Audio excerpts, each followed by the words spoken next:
interactive news programme with a difference. It's fun. No, he didn't say that, Dave. I'm so surprised. I think there's an element of truth to that. Join me from 3 p.m. every weekend, only on GB News, Britain's news channel. Britain is not just a geographical expression. We are a people bound together by history and culture that are distinctively British. Join me to celebrate our music, theatre, artworks and literature, which we can explore and enjoy together. Everybody's welcome. Sunday with Michael Portillo, every Sunday at 11 a.m. on GB News, the People's Channel, Britain's news channel. Welcome to Free Speech Nation with me, Josh Harwood.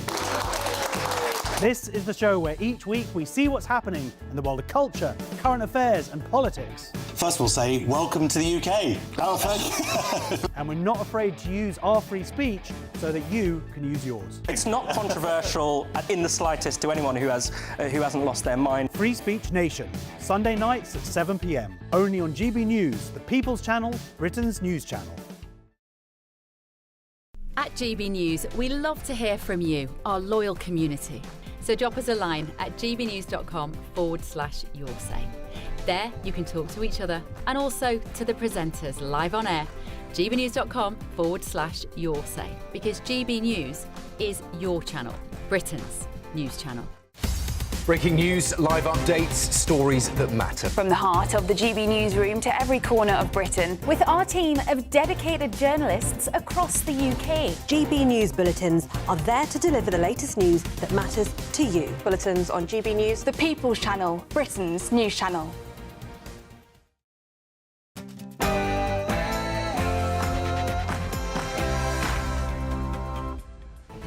Good afternoon, Britain. It's 12 o'clock on Wednesday, the 5th of August. I'm Tom Harwood. And I'm Emily Carver. Well, the head of Thames Valley Police could take the government to court to try and block the early release of PC Andrew Harper's killers. And despite Andy Burnham's promised crackdown, a legal loophole means historical child sex offenders could still walk free early. And a public petition calling for those two convicted killers to stay behind bars has now reached 218,000, shot up this morning. Elsewhere, in a GB News exclusive, the children of Piddington are begging Andy Burnham to protect them as 1,200 migrants are being moved into their tiny village in Oxfordshire. Dear Mr. Andy Burnham, we love our village. Please keep us safe. It's the latest move in the campaign from this community to try and stop this asylum centre from opening. It would house 1,250 asylum seekers, outnumbering local residents here more than 4 to 1. With no response from the Prime Minister, the children of this village have got in touch with him to see if they can persuade him to stop this plan. Elsewhere, Miliband faces Rubio. Yes, Ed Miliband heads to Washington today. Apparently he's going to discuss the reopening of the Strait of Hormuz with his American counterpart. I'm sure much else. And you'll want to hear the nickname MAGA has given him.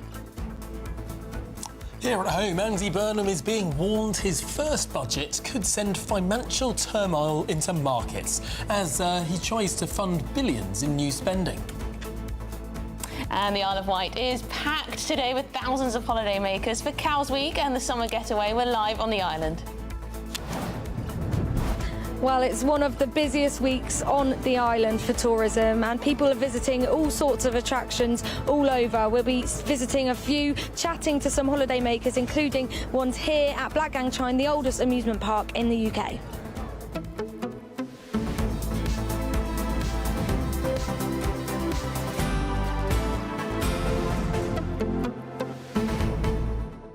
I've only been to the Isle of Wight once and I had a lovely time. It was like stepping back in time.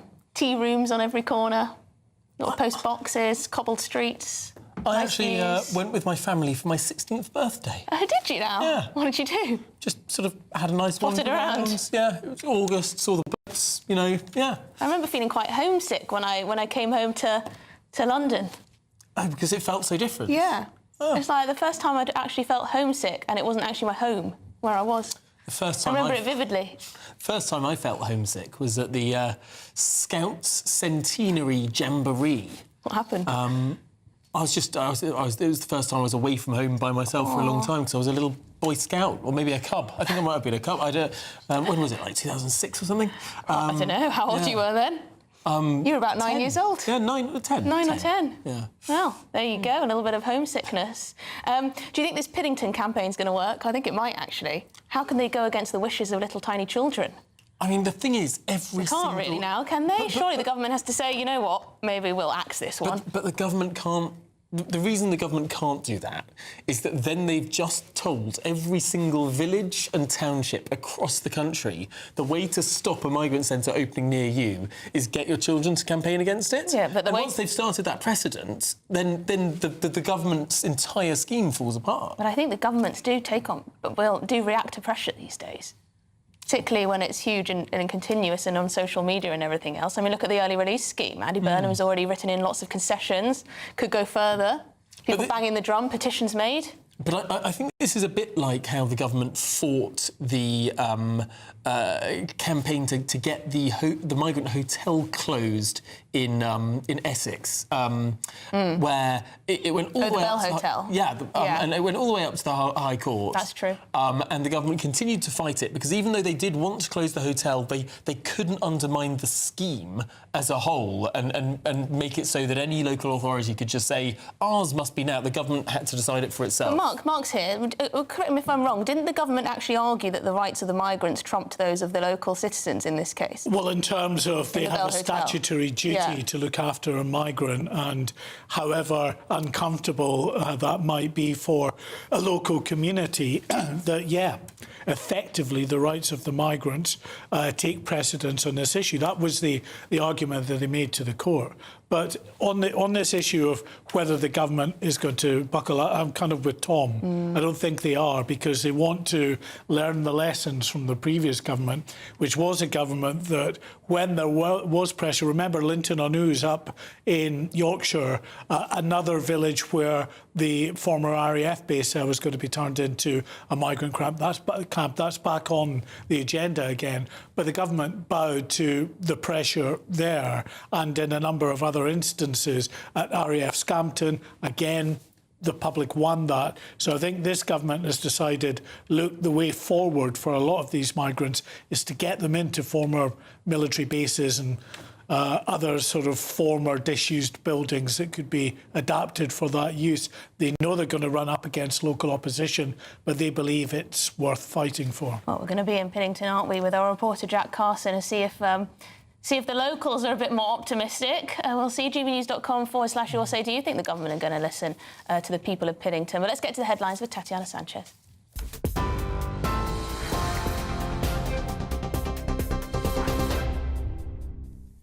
Emily, thank you and good afternoon. The top stories. A senior police chief has threatened legal action against the Prime Minister Andy Burnham in an effort to prevent the killers of PC Andrew Harper from walking free under the early release scheme.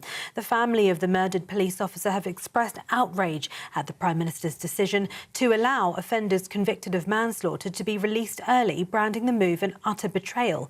Meanwhile, the Daily Mail is reporting that 9,000 domestic abusers could be back on Britain's streets by 2029 under Labour's scheme. Opposition Assistant Whip Katie Lamb spoke to GB News. I think it is completely disgusting. I mean, I won't go into the detail of what happened to PC Harper on air, but your listeners and viewers can have a look for themselves. I mean, the way that he died was unspeakably awful, and what happened to his body as well. And the idea that the people who killed him, who seem to have expressed no remorse for having done so, could be back on our streets, I think is unspeakable. The families of babies said to have been harmed by Lucy Letby have failed to overturn a decision not to bring new charges against the former nurse.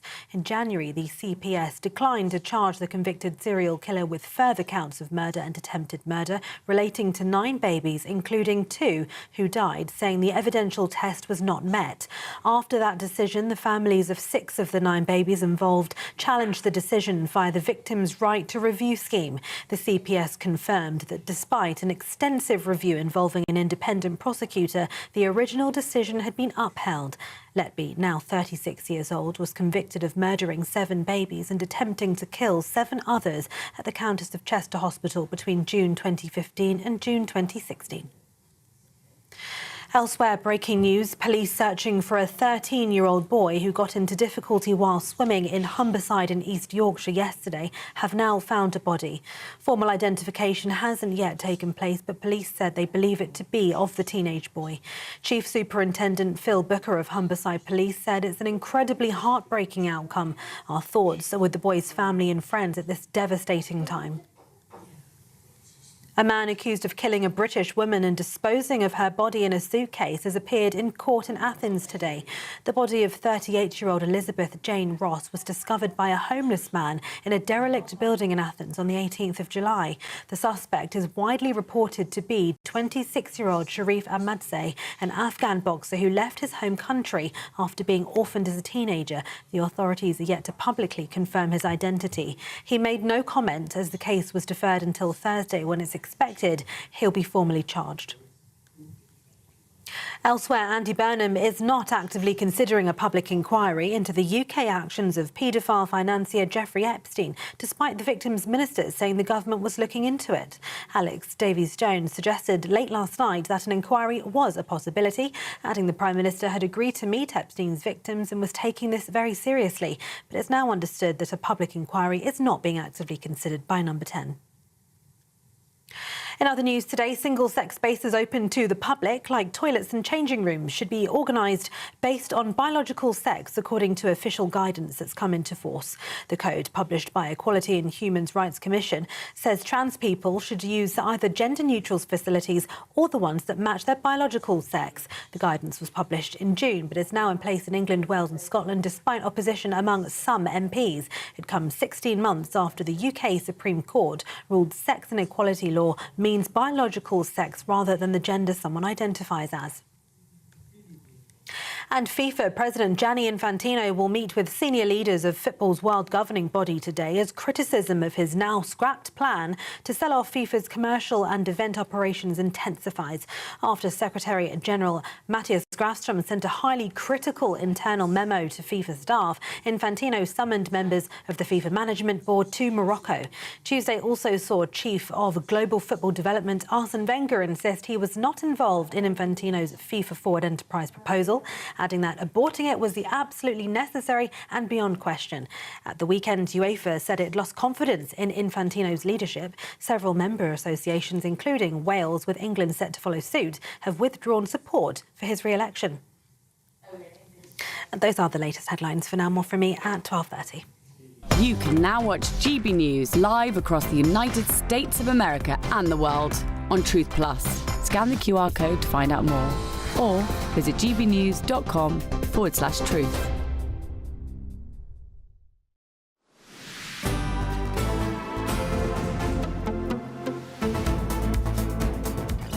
Good afternoon, Britain. It's 11 minutes past midday. Now, a senior police chief has threatened legal action against the Prime Minister in an effort to prevent the killers of PC Andrew Harper from walking free under the early release scheme. Yes, the family of murdered police officer had expressed outrage at the Prime Minister's decision to allow offenders convicted of manslaughter to be released early, branding the move an utter betrayal. This also comes as the Daily Mail today is reporting that 9,000 domestic abusers could be back on Britain's streets by 2029 if the scheme goes ahead. Well, we're joined now by our Home and Security editor, Mark White. Mark, the changes were supposed to reassure communities, but the allegation here is they don't go far enough. Yeah, and I mean, you know, the changes such as they are, I don't know how reassured communities will be at thousands of habitual criminals being turfed back out onto the streets. And that's what we're looking at here, you know, individuals who are responsible, often the repeat offenders, the recidivists, for the vast majority of the crime. So, of course, violent offences and domestic abusers are one thing. You don't want these individuals back out. But the type of people that they are now going to be turfing out are the ones ones that often cause the most harm, that blight whole communities by their need often to fuel a drug habit, and they're constantly involved in criminality. So those are the individuals that are going to come out in this tranche. And then, make no bones about it, we are in a process now where the prison population is just going up, and they're going to need to release even more of these offenders early over time. But this one, the release of those two of the killers for PC Andrew Harper, is really now, I think, caught the public imagination in terms of people very angry about How serious this. is Thames Valley Police Federation then in potentially taking the government to court, taking Andy Burnham? Well, they're very serious about trying to seek a judicial review if there's not an about turn by the government. And now, of course, with the intervention of the Thames Valley Chief Constable Jason Hogg, saying that, you know, he will seek legal advice as to whether this is something that he might be willing to join as well. There's enormous pressure on Andy Burnham's government. I would not be surprised if they come to some kind of compromise again. And this isn't just because this was PC Andrew Harper, of course, a police officer who was killed, but also because the police put so much work into investigating crimes, into, you know, arresting them, getting them charged, you know, hopefully putting them away, and then to have them released earlier, I presume that, you know, it undermines their job, doesn't it? Well, especially in relation to PC Andrew Harper, because you'll remember that his widow Lissy, other family members and, of course, friends and colleagues mounted this huge campaign to have a change in the law, and there has been a change in the law, that anyone responsible for the death of an emergency worker will receive a mandatory life sentence. Now, it came too late for two of these. The one of the three who was behind the wheel has been sentenced to life imprisonment, but the other two were not sentenced to life. It fell short of that. But not only did they, you know, manage to sort of avoid that change in the law as far as their sentence is concerned. But now, to, you know, the double gap blow is that they are going to be eligible for release much sooner than they would have been. And you can understand, that's Lissy Harper there on the screen that we've been playing, and his mother and other family members and those colleagues are absolutely angry and determined to ensure that this doesn't happen. As I was saying, I do think that there will be such pressure on Andy Burnham's government that they may have to enact some kind of change to the legislation that's going through to exempt those killing emergency workers from this early release programme. Interestingly, the Conservative Party leader Kemi Badenoch said this morning that all it would take would be emergency legislation that could be prepared now. MPs would vote on it, the Lords would vote on it. As soon as they get back, it could be done in a day. She said she would, and she was sure that the other opposition parties would come on side and vote with the government on this. So it could be done very quickly indeed. And it's such a minor tweak, the death of an emergency worker, there would be so very few individuals that would be sort of caught up in this and held back. I mean, the Times reporting today about historical child sex offenders potentially being out because a new law came into play in 2003, so people who were convicted under a different law might be allowed out early and things like this. So there's lots of people who will be very angry indeed. Well, and I think from the government's point of view, this is why, you know, that they will be, as far as they can, determined to resist any change to the legislation, because they know that on the back of PC Harper's campaign groups, there will be so many other campaign groups, those that campaign against domestic abuse and child sexual abuse and violent crime, that will all be urging the government to ensure that those offenders, violent offenders and sexual offenders will not be released as well. Because under this change, although some won't, others will, and quite a significant number of others will. And if not in this tranche, in other tranches as well that follow of releases. Yeah, I think the domestic abusers potentially being let out early, I mean, that must be absolutely terrifying for someone whose ex-partner or whatever is in jail at the moment. Thank you, Mark, for bringing us up to date on all of that. Well, we're now joined by the sexual abuse survivor and now ambassador for the Maggie Oliver Foundation, Kelly Lees. Kelly, thanks indeed for joining us this afternoon. What do you make of the changes? Do not agree with the I'm absolutely horrified. You know, people are already in fear, you know, and the streets are already unsafe. You know, survivors aren't being protected, the families aren't being protected, services are overworked, you know, and also, you know, they tried these early releases with the petty crime, with shoplifting and begging and stuff, and 9 out of 10 of them are recalled straight away. The serious crime, this shouldn't be happening with a serious crime. The public are already not being protected. So this is a huge expectation, and this expectation is so unrealistic. I mean, Kelly, what's it like for victims of sex abuse and violence to you know, get a letter saying, sorry, but you know, the perpetrator here is probably going to be let out early? I mean, how does that feel to hear? It's awful, you know, because the thing is, you know, we feel safer when they're locked behind bars and stuff, you know. Obviously, when they was on the streets, the services wasn't protecting us, and we've had to fight and fight and fight. You know, that trauma stays for life, and it does. And to hear that they might be letting these people out that committed these horrendous crimes, that is, I'm full of fear. I am full of fear. You know, the public are having to safeguard themselves. You know, we have all these services at this country, you know, but we are not being safeguarded. We are not being protected.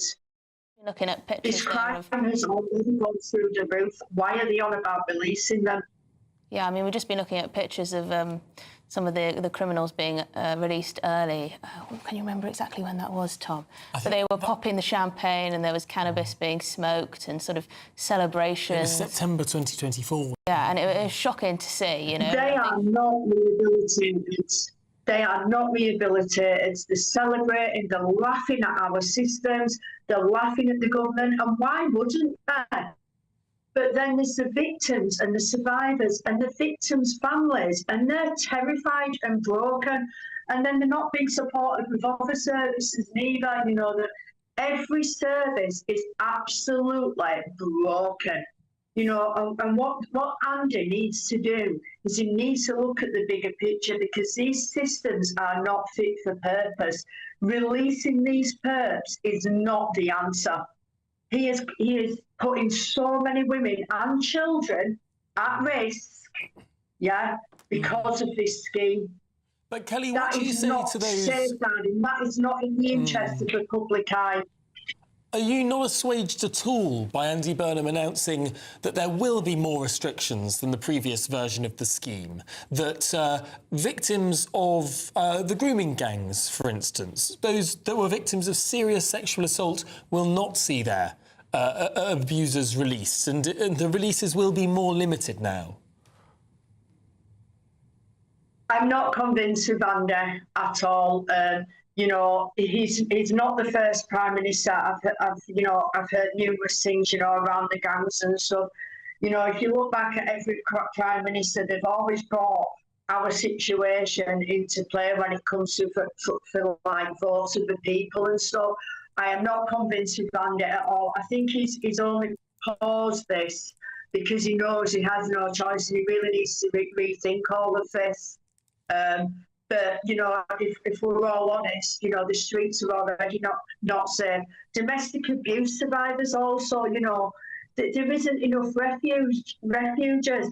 You know, I went and did resettlements a few years ago, and do you know what the female prisoners said to me? We are not being housed, you know, because some of them are actually survivors, you know, of this crime. They went, what option have we got? We have got the local perp or the shop doorway. Yeah. So women and stuff, and victims and survivors, they're not being housed, they're not being provided mental health support. There's huge expectations, you know, and the services are so overworked, we're constantly being failed. Yeah, you know, how on earth It's got to be more about the victims. It's got to be more about the victims. Kelly Lees, really appreciate you coming on, sexual abuse survivor and now ambassador for the Maggie Oliver Foundation. Have a good day. Really appreciate your time. Shall we move on? I should say, I mean, when Labour took office, there were only apparently 708 available spaces in the entire adult male prison estate in England and Wales. So it is true that Labour inherited a shocker.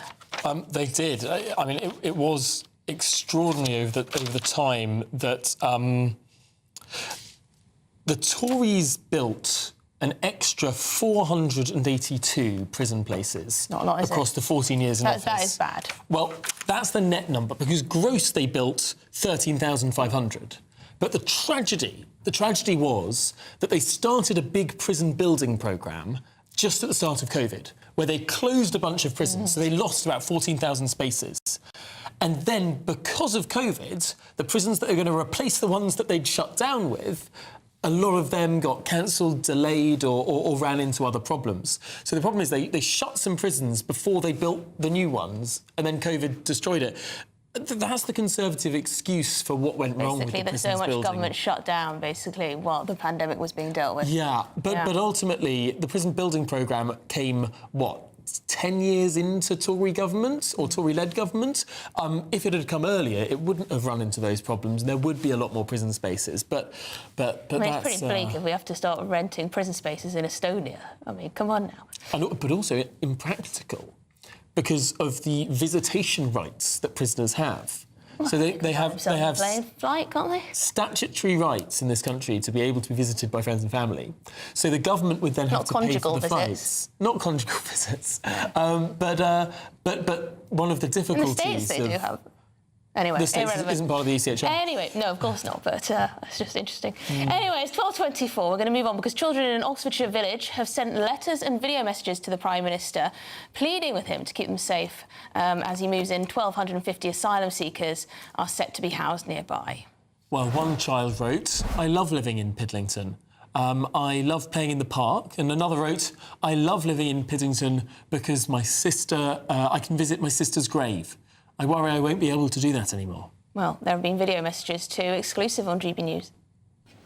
To Andy Burnham, "I like my village exactly how it is and I don't want it to be changed. Dear Prime Minister, I love a park in Pidlington." Well, will the campaign work? Let's speak to Jack Carson, our national reporter, who is in Pidlington for us. Jack, are the locals optimistic that Andy Burnham might listen and change his mind on this one?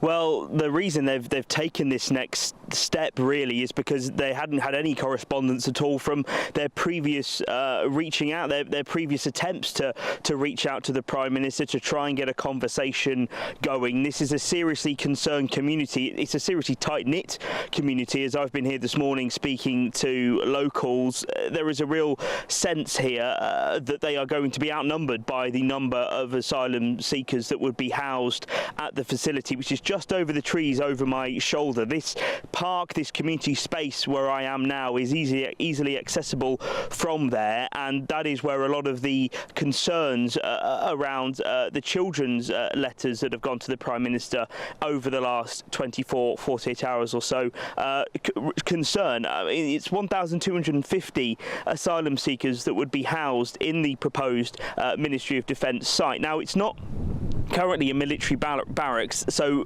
there would have to have some kind of accommodation provided or built at the cost of the taxpayer. It's currently just an MOD storage facility, so it's unlike other sites that are being used or proposed by the Home Office. Sites like Crowborough, which was easily transferable barracks into accommodation, it's not the case here, and so residents are wondering why exactly this site has been chosen. It was considered to be an asylum centre more than 20 years ago, but those plans were dropped in the last Labour government around 2005-2006, and so residents here have been protesting in the last few weeks, including declaring independence from the United Kingdom, wondering if they could join the United States as the 51st state of America. But all of that really is a protest, and these letters to the Prime Minister from the children of this village is just another step of that protest to try and get the attention of the government and try try and make them listen to their concerns. I spoke earlier to Gina Perkins. She's one of the concerned parents. Take a listen to what she told me. We as adults have started our campaign, and our chair, Tim McNally, he wrote a letter to Andy Burnham. That has fallen on deaf ears and we have had no response. We've had no consideration from the government so far. So our next step is to say, actually, the people who are going to be most affected are probably our children. So we're fighting for their future. So we're hoping their letters about why they love Piddington and why they don't want their childhood to be changed is by writing the letters to Andy Burnham, and hopefully he will listen. Yeah, the Home Office say that the site would be, secured with 24/7 security, with CCTV, would be self-contained, so essential services being provided there wouldn't have a drain on local people. Also saying that those asylum seekers staying there would have mandatory security checks. But with all of that in place, it still doesn't take away from the fact that if these plans were to go ahead, locals fear they're going to lose community spaces like this park where so many of those children come and play. All right, Jack Carson, thank you very much indeed for that report from Piddington. I mean, you can understand why they're not looking forward to this, trying to stop it.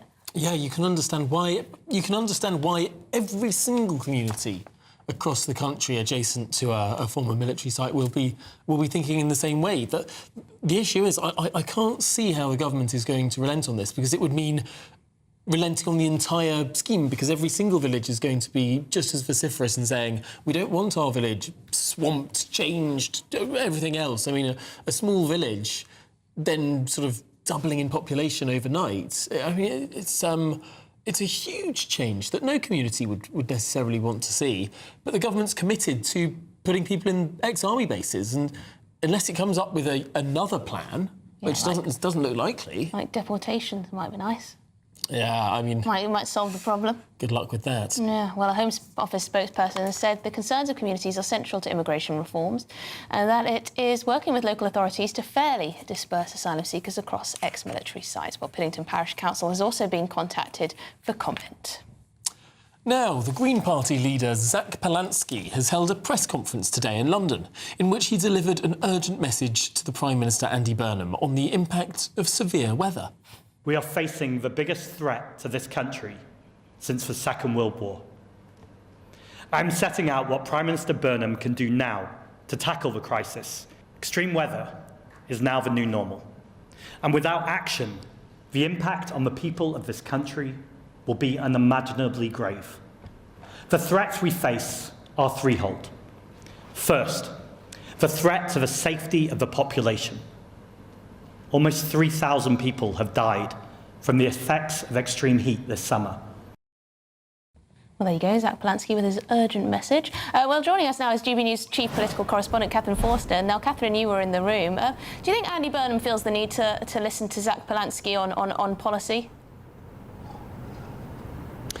Well, he's being accused of a dereliction of duty, and I'm here in a very nice air-conditioned room in central London where Zach Palansky has been focusing on the extreme temperatures that we've been having. He was at a wildfire site in Oxfordshire just yesterday. But what struck me was what's taken him so long, because he became leader of the Greens back in September. I have to say, I've heard him talk a lot about Gaza. I've heard him talk a lot about wealth taxes, inequality. I haven't heard him talk very much about the environment until now. But he is basically saying, where is the government on this? 3,000 people have died. We're having these record breaking temperatures. It feels quite relentless, especially if you're stuck at home and you're elderly or you're vulnerable. And he's saying the government is basically paying no attention. If these 3,000 deaths that we've had from the excess heat had been from terrorism or from a pandemic, of course there would have been lots of action. His number one demand to Andy Burnham, who of course is on holiday at the moment, is no new drilling for oil and gas in the North Sea, because we do expect that Andy Burnham is potentially going to allow that. Unfortunately, I didn't get a question, but the question that I wanted to ask him is, I wanted him to explain why, given that we are going to have gas and oil for a long time in the transition away from fossil fuels. Why is it better for the environment to ship oil and gas halfway round the world, which is what we are currently doing, when we have it literally off the shore of our own country in the North Sea? Admittedly not that much, but why is it such a bad idea? It doesn't make sense to me. He was asked by other people. He didn't give an answer. He wants three things from the government. He wants people to be kept safe. He wants things like cool spaces in every area. He talked about heat-proofing homes. I'd be interested to know what that means, because, of course, more and more people are thinking that they need an air conditioning unit. That's very expensive in terms of energy, but it potentially saves people lives. We didn't get an answer. He also talked about the wildfires. And for gas and oil companies to pay more. He also demanded that our water supply is nationalised. We know that Andy Burnham is looking at greater control of utilities, but doesn't sound like he's going to go as far as that. He had a firefighter talk, an NHS hospital worker. We know that there's been a terrible effect on the NHS because they are not equipped to deal with these temperatures. But the air conditioning question for Zach Polanski, unfortunately, will be for another day. All right, Catherine Forster, thank you very much indeed. Yes, interesting to hear him talk about the environment. But there's been a lot of talk, particularly and on the front page of The Guardian, about how all these oil companies are making huge profits. But isn't that sort of a good thing? Then they pay more tax, and also, you know, a lot of us have our pensions invested in things like BP. It's only a good thing if we actually still have oil companies operating in this country. When the oil price went up and we were a net energy exporter, that was good for Britain. Now we're a net energy importer and the oil price has gone up. That's a bad thing for Britain. Not so great. Anyway, this is Good Afternoon Britain on GB News. Lots more coming up. Yes, Ed Miliband is heading to Washington today. Apparently he's going to be discussing the reopening of the Strait of Hormuz with Marco Rubio. And you'll want to hear his, the nickname MAGA has given him, but after the news. Yes, coming up, residents say round-the-clock operations at a controversial Tildesley warehouse are making their lives a nightmare. We'll hear from locals who claim relentless noise is keeping them awake. Yeah, all of that and much more after your latest news headlines.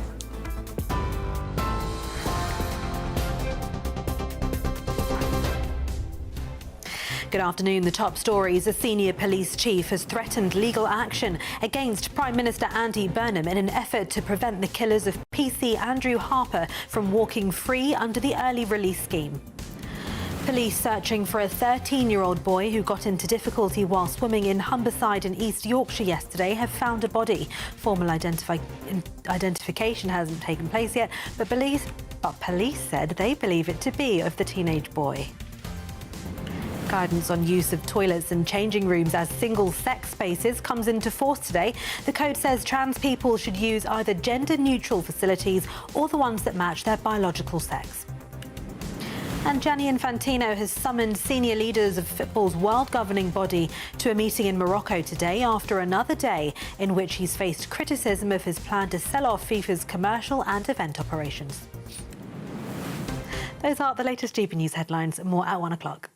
Tune in to GB News Radio wherever you are. Online, on DAB Digital Radio, on TuneIn, on Radio Player, on Nation Player and on your smart speaker. Just say, play GB News.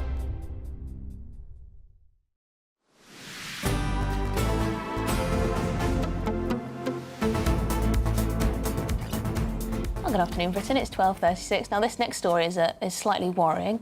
Andy Burnham is facing warnings that his first budget could unsettle the financial markets as he attempts to fund an ambitious programme of public spending. Yes, the Prime Minister has backed major investments in areas including council housing, social care and indeed what he calls public ownership of various utilities, whilst promising to stick to the government's fiscal rules and bring down debt. Yes, but there may be more to this than meets the eye. One Whitehall insider, quoted by The Spectator, claimed the plans could even make Liz Truss look like a savant. Well, should we speak to the economics editor at The Spectator, Michael Simmons, to give us a bit more detail on this? Because the big figure here seems to be £9 billion. And is there going to have to be some sort of creative accounting to allow him to borrow this much money? Yeah, so the whole thing is a bit of a borrowing wheeze, and it's exploiting this change to the fiscal rules that Rachel Reeves made. And effectively, what this is you borrow to invest, but because you're investing, you claim that you've got this asset as well as a liability, and they offset each other. So in theory, your overall kind of debt level in terms of how it's judged for the fiscal rules doesn't go up. And so you can say, look, we've increased this borrowing to build these things we've promised to build, but we've not broken any rules. But I think there's a couple of obvious problems to that. The first one is Rachel Reeves, right? This was her change to the rules. This tool was available to her. Yet I think in the last spending review, she only used it for about £9 billion worth. So my first question to the people telling Andy Burnham to do this is, if it was, some silver bullet, why didn't Rachel Reeves really max it out? Surely she would have. And I think the reason that she didn't max this out is because it's just too risky a move. It doesn't necessarily work. It's risky for two reasons. Firstly, the government doesn't get to decide what is an asset and what is the value of the asset. That's decided by the OBR and people like the ONS. So, you could try to increase borrowing this way and then find that the statisticians don't agree with you and they say, oh, actually, that asset's worth a lot less than you claim it is. And before you know it, your kind of measure against the rule goes up.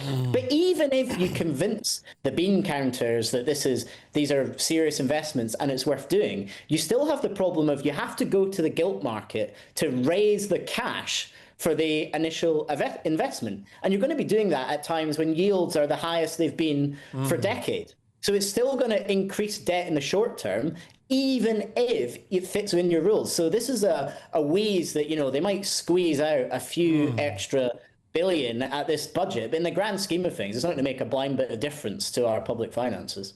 Well, in a similar sort of way, Andy Burnham has already announced one sort of utilisation of the so-called per-snuffle calculation, public sector net liabilities, net financial liabilities, that's the F. That he said he would fund this £500 million for the bus ticket price cap through changing climate finance from a grant to a loan, i.e. then it would be an asset and count against the balance sheet, therefore he could borrow more. I mean, it does seem like it's sort of a bit of accountancy trickery. Girl math. Yeah. Well, this is why I think the autumn is going to be pretty terrible for the government, because they've had a pretty good first few weeks. Their announcements seem to be being fairly well received. They're getting a poll boost. But this is the trouble that John Healey is going to have to solve, or attempt to solve, for Burnham come the budget, because we do not have the cash when they've got all these commitments. They've got the promise not to raise the major taxes. They've got every spending announcement that comes out from Andy Burnham, and they want to stick to the rules. And that's why you're hearing these technical accountancy measures that they might, on the face of it, work to get you, the ticks you need for the OBR to say that you've still got sufficient headroom.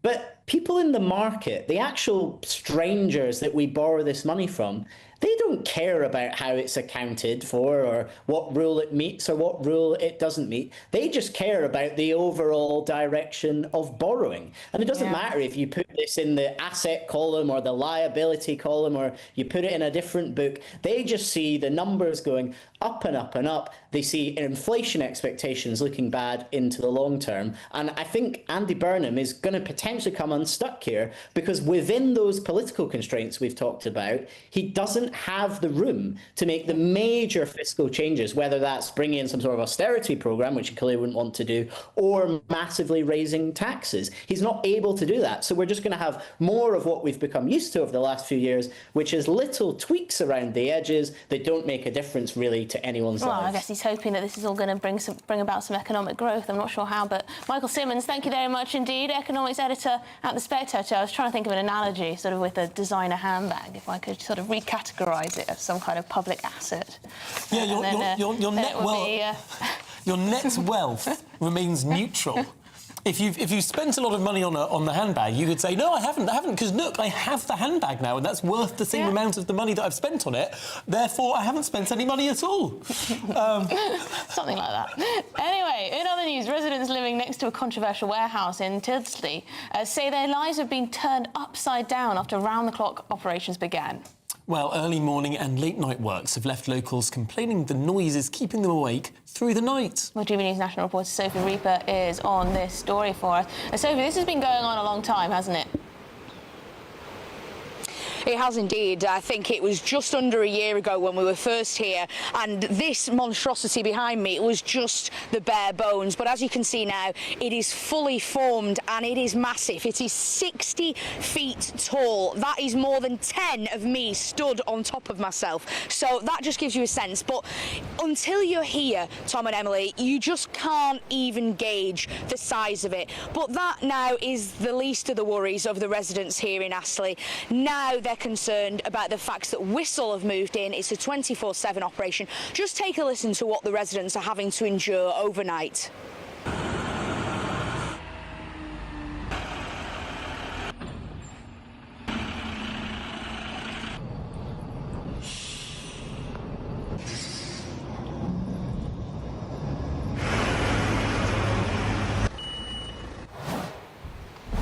Well, joining me now is Eileen, who is the Reform Councillor for Astley. Eileen, thanks so much for joining us. Thank you. Now, you got in as part of the May elections, didn't you? So you've only had about 3 months in office. Correct. But when you see this monstrosity, this behind us, what are your thoughts? Because when this campaign began, it was all about trying to get it taken down. Correct. I think if we're being realistic, that's unlikely now, isn't it? So what is the plan of action now? Right, these warehouses will never be taken down. We're going to have to live with them, and people in Astley are going to have to have mental conditions. They're trying to sell houses and losing £50,000 on the house. It's totally unacceptable. And this was all voted in on the planning committee by Wigan Council, by Labour councillors. So in May, hopefully, we'll get 13 Reform councillors in. Then we can take over Wigan Council.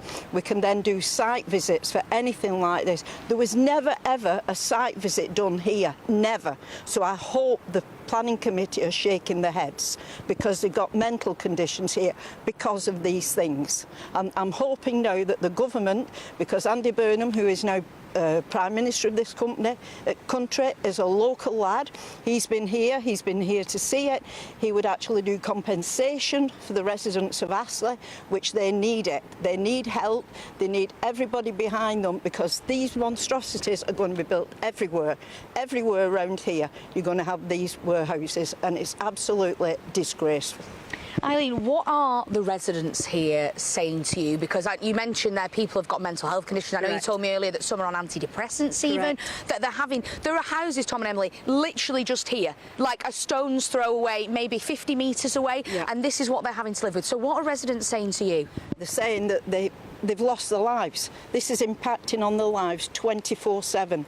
They can't sleep at night with the sounds, the lights. They're not getting any help whatsoever from the government or the local Wigan Council. It's absolute disgrace. They should hang their heads in shame. The residents want something done, whether it's the hours cut by Whistle, whether it's Whistle moving out completely, whether it's the interim licence not being fully granted. They need help and they need the backing of the local council and the government.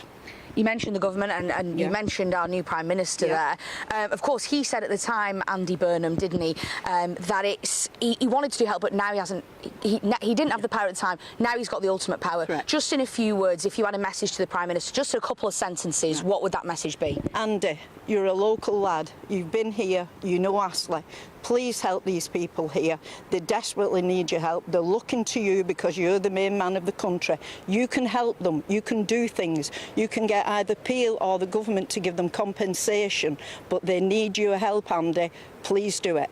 Eileen, thank you so much for joining us. That's the Reform Councillor for this area. It's such a difficult thing to see these local residents struggle. Like I say, we've been coming now for almost a year, from the very beginning to now, and the residents here are just desperate for any help they can get. Thank you, Sophie. I can certainly understand why residents are upset about this. I mean, I can't believe how close that warehouse is to the back of their homes. It's a nightmare. Well, we should say what the Director of Police for Wigan Council has said on this issue, Aidan Thacker, that is, or indeed Aidan Thatcher. This planning application went through our planning consultation and committee process. The final plans include landscaping, which will help screen and soften the appearance and mitigate the impacts on nearby properties. I mean, I wouldn't want to be trying to sell my house right now with this massive warehouse behind it. How significant must the landscaping be to cover a 60-foot shed? You have to have some very tall trees, some forest trees, perhaps. Anyway, let us know if you're affected. Yes, this is Good Afternoon Britain on GB News. Lots more still to come. Well, the Isle of Wight is packed with thousands of holiday makers, not a warehouse in sight. GB News is live on the island. But before we get to that, let's have a look at the travel weather. You're looking happy. Well, the forecast looks good. So you've sorted the travel insurance then? All Clear Travel Insurance sponsors GB News Travel Destinations Forecast. Thunderstorms for some parts of Germany, Austria into the Czech Republic, fine elsewhere, and the heat continues to build on Thursday across Central and Eastern Europe. Mostly average temperatures or near average for Greece, but into Italy, Croatia, Slovakia, Romania, Hungary, it's exceptionally hot temperatures heading towards 40 Celsius. 1 or 2 thunderstorms northern parts of Spain into Andorra. Otherwise, a lot of fine weather for Spain, for Portugal and for the Canaries over the next few days. All Clear Travel Insurance sponsors GB News Travel Destinations Forecast.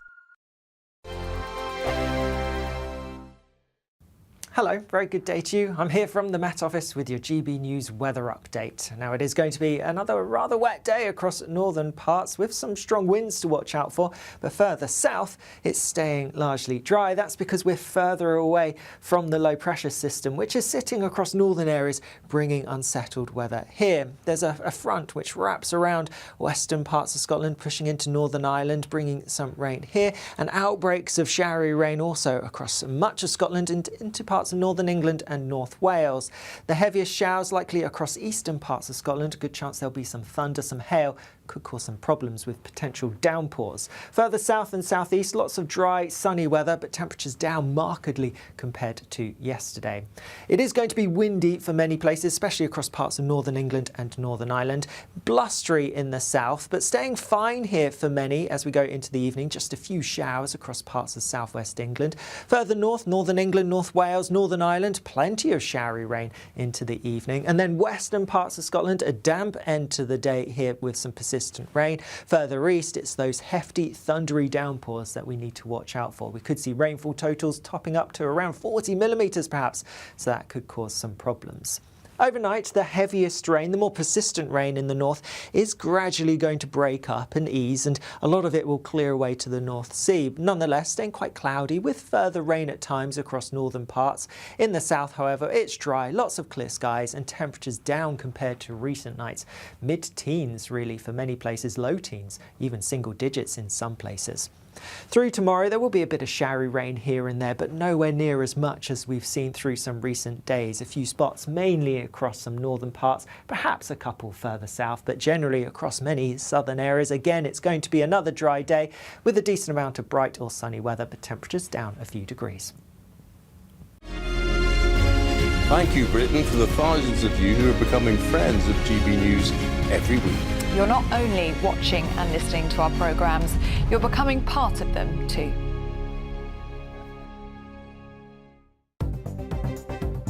Good afternoon. This is the latest AI travel news from gbnews.com. The M25 clockwise is blocked by a collision at junction 27 in Epping.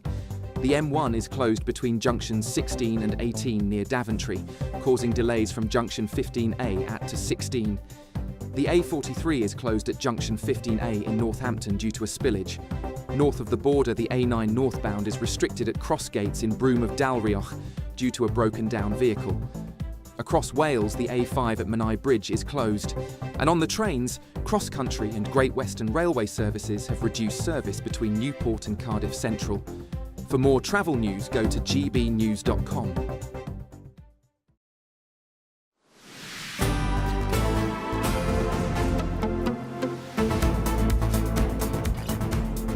Good afternoon, Britain. It's just on 10 to 1. Now, it's one of the busiest weeks of the year on the Isle of Wight, as thousands of holidaymakers and sailing fans descend on the island. And our South of England reporter Isabel Fekulak is also there for us now. Isabel, how are you doing? Hello guys, I am great. I'm currently on a little railway ride at Black Gang Chime, which is actually the oldest theme park in the UK. It's a great day out here on the Isle of Wight, and as you say, it's one of the busiest weeks here on the island. 100,000 people visiting for Cows Week, and while they're here, of course, they'll take in the rest of the attractions on the island, the Needles, loads of other places that they can go and enjoy. And the weather is on our side today as well, as it has been all week. So a great chance for holidaymakers to come and enjoy the beauty that is right on our doorstep here on the Isle of Wight. I'm going to chat to some holidaymakers who are on another carriage of this train. We're going to have a little chat. Hello guys, are you enjoying your holiday in the Isle of Wight? Yeah, we're having a great time. And what made you come to the Isle of Wight? We just wanted to stay in the UK because it's so hot abroad, and we looked it up and it just had so much stuff for the kids, for us, and it's just beautiful. We love it here.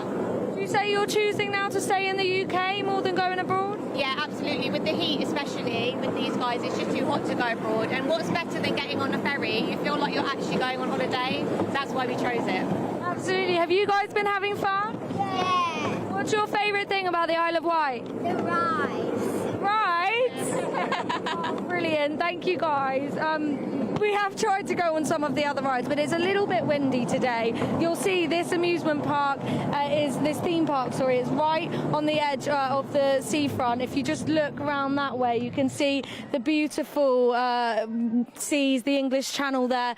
And this all started, this theme park, 183 years ago when a whale skeleton rocked up on the shore here. A little fun fact for you there. Still going, the same family running it, and so many people enjoying all the amusements and different attractions here, not just at Black Gang Chime but on the island as itself. It's a great thing for the local economy, a great boost for everyone that lives here on the Isle of Wight all year round. Oh, what a fabulous place. Thank you very much indeed, Isabel Fekulak, South of England reporter there from the Isle of Wight. Looks fun, doesn't it? Yeah, definitely. Absolutely. Highly recommendable. Yeah. I went to Willow's Activity Farm near St Albans the other day. It was very fun too. A nice family day out. There you Fantastic. Go. Activity Farm. I saw on your husband's Instagram. Yeah, there you go. Yeah. Oh, well, this is Good Afternoon Britain on GB News. Lots more coming up on today's programme. But first, let's check in on that weather forecast. Let's.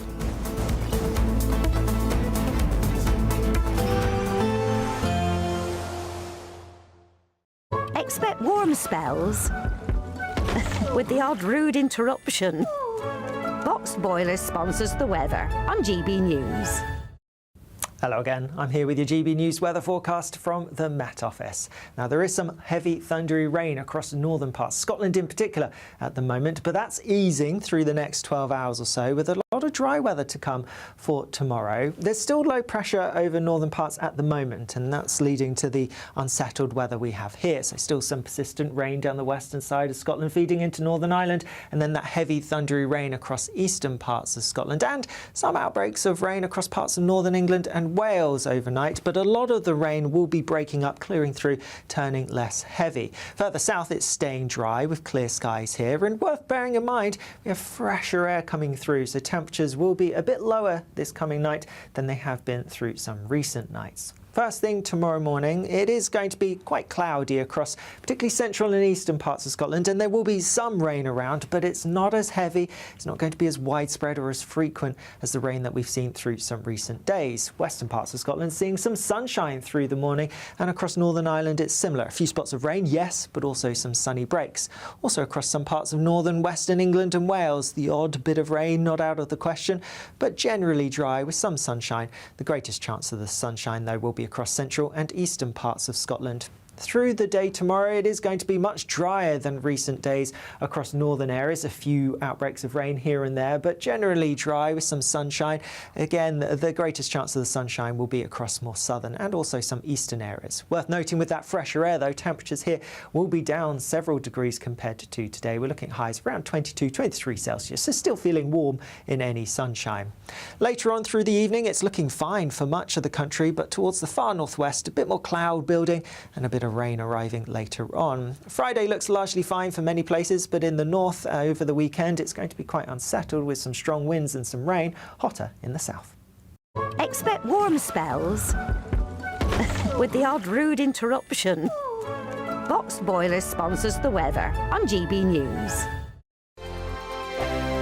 Welcome to Orla Santi by Domes Resorts, where we're celebrating with an incredible £60,000 to be won. Plus, we'll give you a fine gold bullion bar worth over £5,000. Don't miss your chance to win over £65,000 worth of prizes. For a chance to win, text GOLD to 63225. One entry costs £2.50 plus one standard network rate message. Or text BONUS to 63225. 5 entries cost £5 plus one standard network rate message. Go to gbnews.com/win. Entries start at £2.50. Call 0903 686 3232. Calls cost £2.50 plus your network access charge. Or post your name and number to GB22 PO Box 8690 Derby DE1 9TT. UK only. Entrance must be 18 or over. Lines close at 4 p.m. on the 21st of August. This is a network giveaway. Entries will be pooled. Please check the closing time if listening or watching on demand. Here at GB News, we made a promise to tell your stories. And on the 6th of August, we're marking 5 years of doing exactly that. Celebrate with us by having your say. Join in the debates live on TV and radio. And tune in as your favourite presenters are live across the country, from Leeds to Aberdeen, from Belfast to Barry Island. Plus, join me in Essex for our biggest live show of the year. Tune in tomorrow, only on GB News, the People's Channel, Britain's news channel. From the school run to the home run, watch a new show for all of Britain. He can say whatever he wants. A straight-talking show where all voices are heard. And, you know, when are we going to stop talking about smashing the gangs and actually do it? With the stories that matter from every part of our country. There's a bit of a crash landing there for your Chancellor. Bold, fearless and standing up for you. That's me, Martin Daubney, 3 p.m. till 6 p.m, weekdays, here only on GB News. The People's Channel, Britain's news channel. I've been in Westminster for a long time, but I know that though power may be here, its effect on people's lives is across the whole of the country. We may be where rules are made, but it's where they're implemented that matters. Join me, Jacob Rees-Mogg, for forthright and frank discussion on where Britain has come from, where it's going, and where it will end up. That's State of the Nation, Monday to Thursday, 8 to 9 o'clock.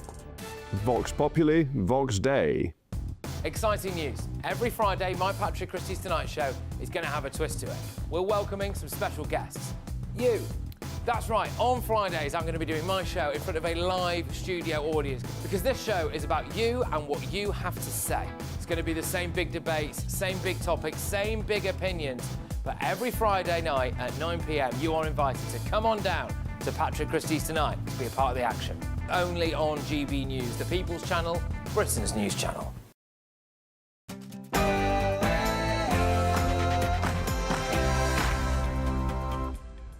Well, good afternoon, Britain. It's 1 o'clock on Wednesday, the 5th of August. I'm Emily Carper. And I'm Tom Harwood. Well, the head of Thames Valley Police would take the government to court to block the early release of PC Andrew Harper's killers. And despite Andy Burnham's promised crackdown, a legal loophole means historical child sex offenders could still walk free early. There is a real head of steam now building against the government's decision to release these two individuals. 233,000 people have signed a petition against those plans. In a GB News exclusive, the children of Piddington are begging Andy Burnham to protect them. That's because 1,200 migrants are being moved into their tiny village in Oxfordshire. Dear Mr. Andy Burnham, we love our village. Please keep us safe. Well, if these plans were to go ahead, migrants would outnumber local residents here more than 4 to 1. They have had no reply from their already pushes to the Prime Minister to stop this plan. So now the children of this village have written to him to try and urge him to stop this. Instead, I'll be speaking to a local resident this hour. Miliband faces Rubio. Yes, Ed Miliband heads to Washington to discuss the reopening of the Strait of Hormuz with his American counterpart, Marco Rubio. And you'll want to hear the nickname that MAGA has given him. New guidance enforcing single-sex spaces based on biological sex comes into force today, but a former equalities chief warns women may be left to enforce their own rights. And the Isle of Wight is packed with thousands of holidaymakers for Cows Week and the summer getaway. We're live on the island. Well, it's peak season for tourists here on the Isle of Wight, with holidaymakers making the most of lots of attractions, including the oldest theme park in the UK, where I am, and I'll be chatting to lots of holidaymakers shortly.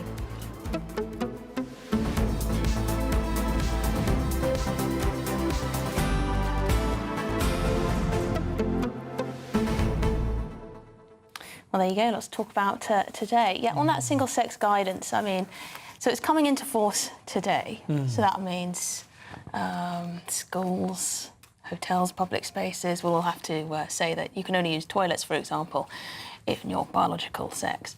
But who's actually going to enforce it? Is it going to be coming out of goodwill? Will these places have, I don't know, bathrooms that are multi-sex for transgender people to use? I mean, how's it actually going to work in process? We're going to speak to Maya Forstatter, who's been at the forefront of this issue, and find out how she thinks it's actually going to work. I think in practice a lot of people will disregard the guidance. Yeah, but then if people spot that, they'll potentially be able to take them to court. Over it. So it's going to get very messy very quickly. I think it's going to have to rely on goodwill and rely on places having options open for transgender people.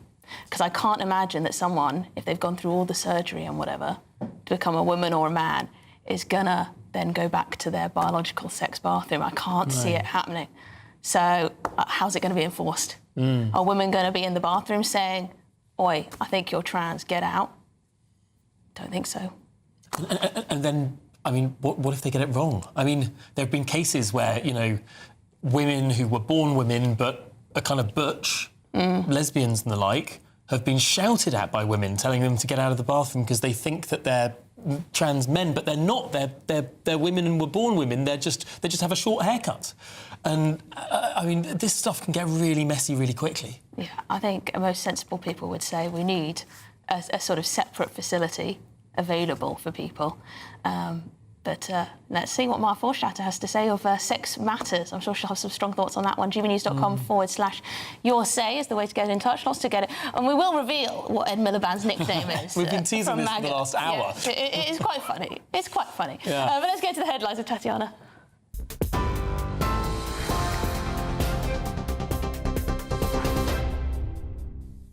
Good afternoon. The top stories. A senior police chief has threatened legal action against the Prime Minister in an effort to prevent the killers of PC Andrew Harper from walking free under the early release scheme. The family of the murdered police officer have expressed outrage at the Prime Minister's decision to allow offenders convicted of manslaughter to be released early, branding the move an utter betrayal. Meanwhile, the Daily Mail's reporting that 9,000 domestic abusers could be back on Britain's streets by 2019 under Labour's scheme. Opposition Assistant Whip Katie Lamb spoke to GB News. I think it is completely disgusting. I mean, I won't go into the detail of what happened to PC Harper on air, but your listeners and viewers can have a look for themselves. I mean, the way that he died was unspeakably awful, and what happened to his body as well. And the idea that the people who killed him, who seem to have expressed no remorse for having done so, could be back on our streets, I think is unspeakable. The families of babies said to have been harmed by Lucy Letby have failed to overturn a decision not to bring new charges against the former nurse. In January, the Crown Prosecution Service declined to charge the convicted serial killer with further counts of murder and attempted murder relating to 9 babies, including 2 who died, saying the evidential test was not met. After that decision, the families of 6 of the 9 babies involved challenged the decision via the Victims' Right to Review scheme. The CPS confirmed that despite an extensive review involving an independent prosecutor, the original decision had been upheld. Letby, now 36, was convicted of murdering 7 babies and attempting to kill 7 others at the Countess of Chester Hospital between June 2015 and June 2016. Police searching for a 13-year-old boy who got into difficulty while swimming in Humberside in East Yorkshire yesterday have found a body. Formal identification hasn't yet taken place, but police said they do believe it to be of the teenage boy. Chief Superintendent Phil Booker of Humberside Police said this is an incredibly heartbreaking outcome and our thoughts with the boy's family and friends at this devastating time. A man accused of killing a British woman and disposing of her body in a suitcase has appeared in a court in Athens today. The body of 38-year-old Elizabeth Jane Ross was discovered by a homeless man in a derelict building in Athens on the 18th of July. The suspect is widely reported to be 26-year-old Sharif Ahmadze, an Afghan boxer who left his home country after being orphaned as a teenager. The authorities are yet to publicly confirm his identity. He made no comment today and the case was deferred until Thursday when it's expected he will be formally charged. Andy Burnham is not actively considering a public inquiry into the UK actions of paedophile financier Jeffrey Epstein, despite the victim's minister saying the government was looking into it. Alex Davies-Jones suggested late last night that an inquiry was a possibility, adding the Prime Minister had agreed to meet Epstein's victims and was taking this very seriously. But it's now understood that a public inquiry is not being actively considered by Number 10. The family of 9-year-old Minnie Merriman, who was found dead at an industrial estate while her family were camping in Arbroath in Scotland, have described her as beloved, absolutely incredible and beautiful. The child from West Yorkshire was found seriously injured just after midnight on Monday at the Elliott Industrial Estate in the Angers town and was taken to hospital in Dundee, where she later died. A 35-year-old man has been charged in connection with the death and is due to appear in court today. Single-sex spaces open to the public, like toilets and changing rooms, should be organised based on biological sex, according to official guidance that has come into force. The code, published by Equality and Human Rights Commission, says trans people should use either gender-neutral facilities or the ones that match their biological sex. The guidance was published in June, but is now in place in England, Wales and Scotland, despite opposition among some MPs. It comes 16 months after the UK Supreme Court ruled sex inequality law means biological sex rather than the gender someone identifies as. And FIFA President Gianni Infantino is meeting with senior leaders of football's world governing body today as criticism of his now scrapped plan to sell off FIFA's commercial and event operations intensifies after Secretary General Matthias Grafstrom sent a highly critical internal memo to FIFA staff. Infantino summoned members of the FIFA Management Board to Morocco. Tuesday also saw Chief of Global Football Development Arsene Wenger insist he was not involved in Infantino's FIFA Forward Enterprise proposal, adding that aborting it was absolutely necessary and beyond question. At the weekend, UEFA said it lost confidence in Gianni Infantino's leadership. Several member associations, including Wales, with England set to follow suit, have withdrawn support for his re-election. Those are the latest headlines for now. More in half an hour. You can now watch GB News live across the United States of America and the world on Truth Plus. Scan the QR code to find out more, or visit gbnews.com/truth.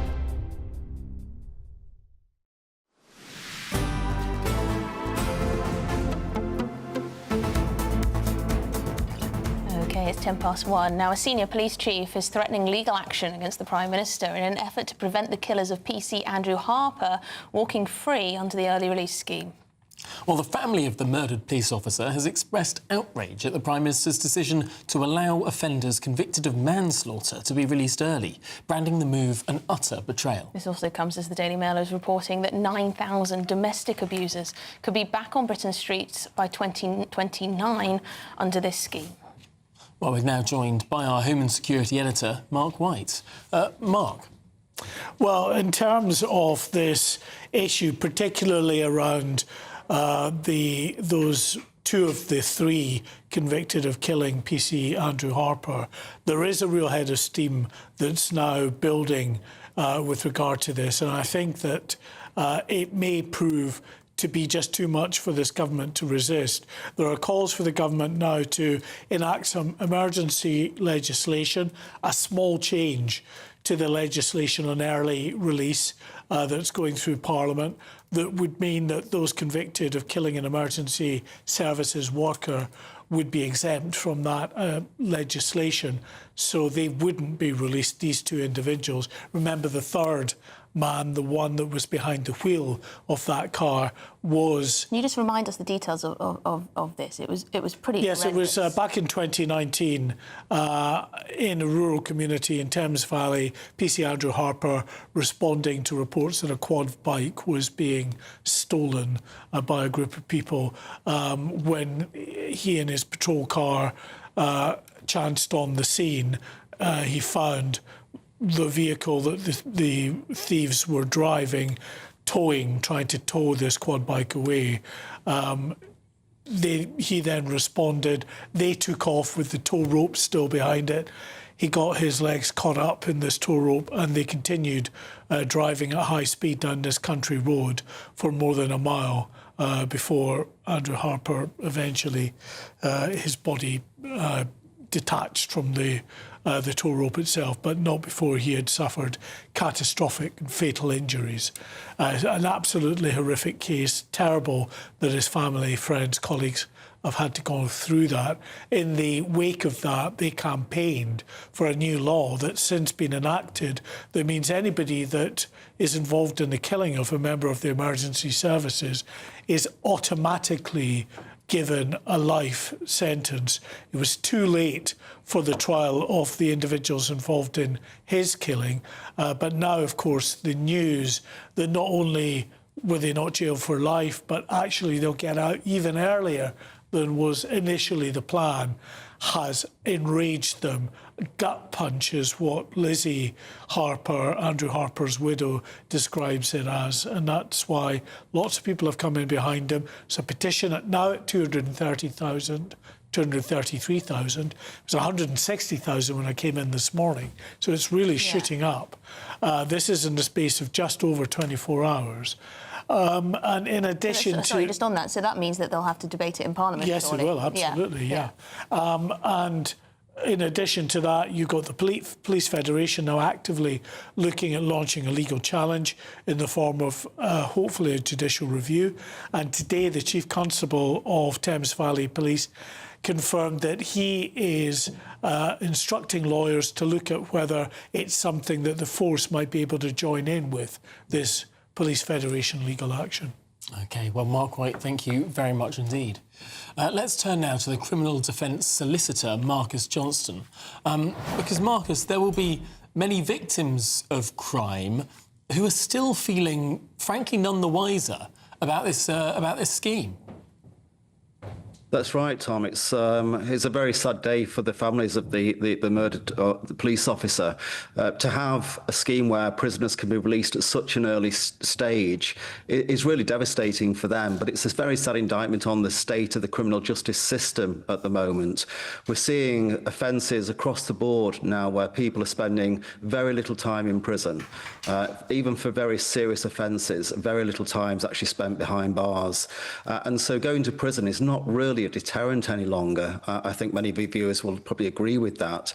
There just isn't the threat against committing these offences, because they know that even the murder and the manslaughter of a serving police officer who's there to protect the public means that they spend very, very little time in prison. Now, that's just not a deterrent for other people who are out committing crimes.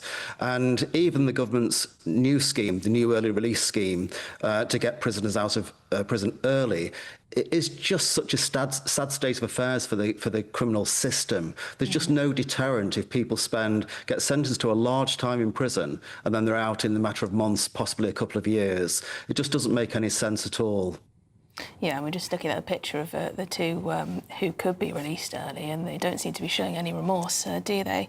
I wonder if you know how this would work in practice, this potential legal action. So, the Thames Valley Police Federation are preparing a legal challenge, and the Chief Constable Jason Hogg is potentially going to join this legal challenge. What might that look like in practice?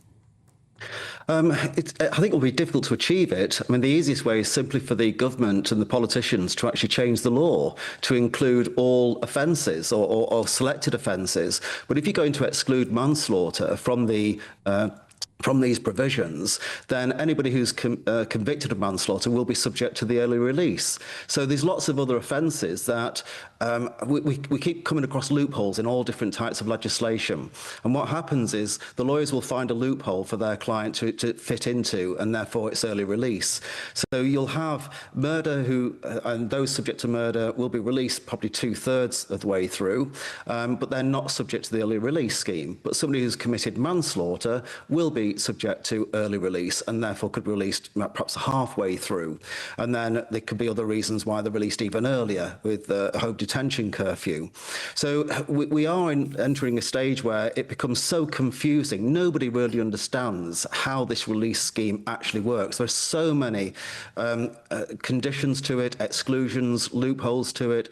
It's just so confusing with all different offences. And so you now have this situation we've seen now in the media where somebody's being released early, and even the government's finding it difficult to explain why. We've got the ludicrous issues in the media this morning about the government not really knowing what a serious offence is. How do you decide what is serious to decide when somebody's released? I think we just need to go back to basics, figure out what offences are eligible for early release and which are not, and just keep people in prison. But we know that's the inherent problem, because there are not enough prison places. So all we're doing is releasing prisoners to let other prisoners into prison, release that new batch out early, next ones go in. It's just achieving absolutely nothing. Well, potentially one of the reasons why the government is not so forthcoming on restricting these early releases is that to the government this isn't a one-off early release scheme for this September to release some pressure just for now. This is how they want the criminal justice system to work in the future, just ad nauseum. The man behind the sort of research into this early release scheme, who carried out the review, David Gork, has said in terms that this should just be the new default. This is how they want the system to work. Whereas a lot of the reporting around this seems to say, oh, we have to do this, this is just some pressure now, this is an emergency release valve. But no, this is how they want the system to work. It is, Tom, and it's been gradually reduced over the years.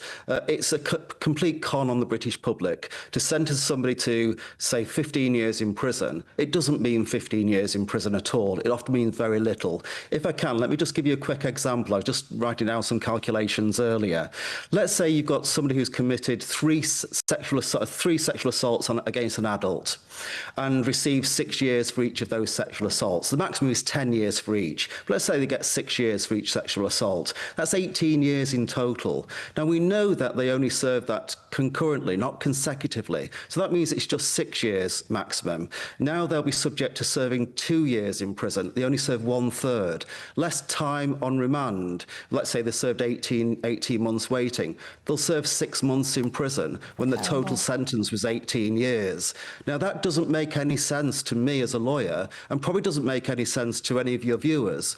But that's the new standard. That's what we're seeing. I mean, also, as the victim, you go through so much trauma, going to court potentially, and giving your statements and going to the police station, God knows how many times. I mean, it makes you think, why bother? Really damaging for confidence in the criminal justice system. Marcus, we're going to have to leave it there, but really appreciate your insight on this. Marcus Johnston, their criminal defence solicitor. I mean, I think the government perhaps is finding out that there's no such thing as a small crime. Every crime has a victim in one way or another. No, I think it is. You talk about burglary, OK, some might say that's not as severe as assault, maybe not, but people living in that home are going to be fearful, not going to feel safe in their own home. I think it's really difficult when the government says, look, we've got it wrong in the first place, we're going to change it, but then doesn't go quite far enough and leaves some big, blatant gaps there. It's a sticky wicket for the Prime Minister. Oh, absolutely, and I wonder what the impact is on reporting crimes.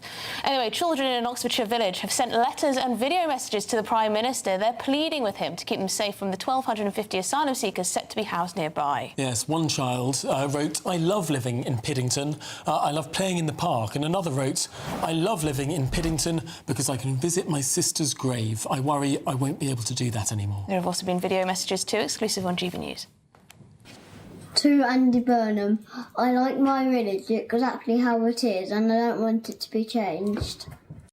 Dear Prime Minister, I love a park in Piddington. Well, GB News national reporter Jack Carson is in Piddington for us. Jack, what's the mood on the ground?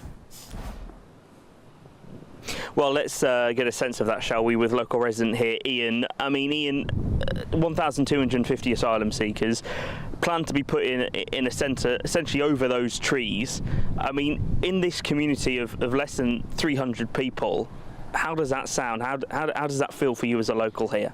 I mean, it's a huge shock, massive shock. As you know, we don't have very many assets in the village. This is our principal asset that we are standing in today. It's where people have come, walk their dogs, kids play footy, as you can see, and you know that's all now been thrown up in the air by an announcement that was not discussed, consulted with even the council, let alone us. So it's caused a big shock in the village. How does that make you feel, the fact that other areas have had some prior warning to this, yet you've had really even no contact as it stands now from the Home Office about what the plan looks like, what it would mean? Because a fact sheet online that they've published said that this could be a centre that could be used for the next decade or so.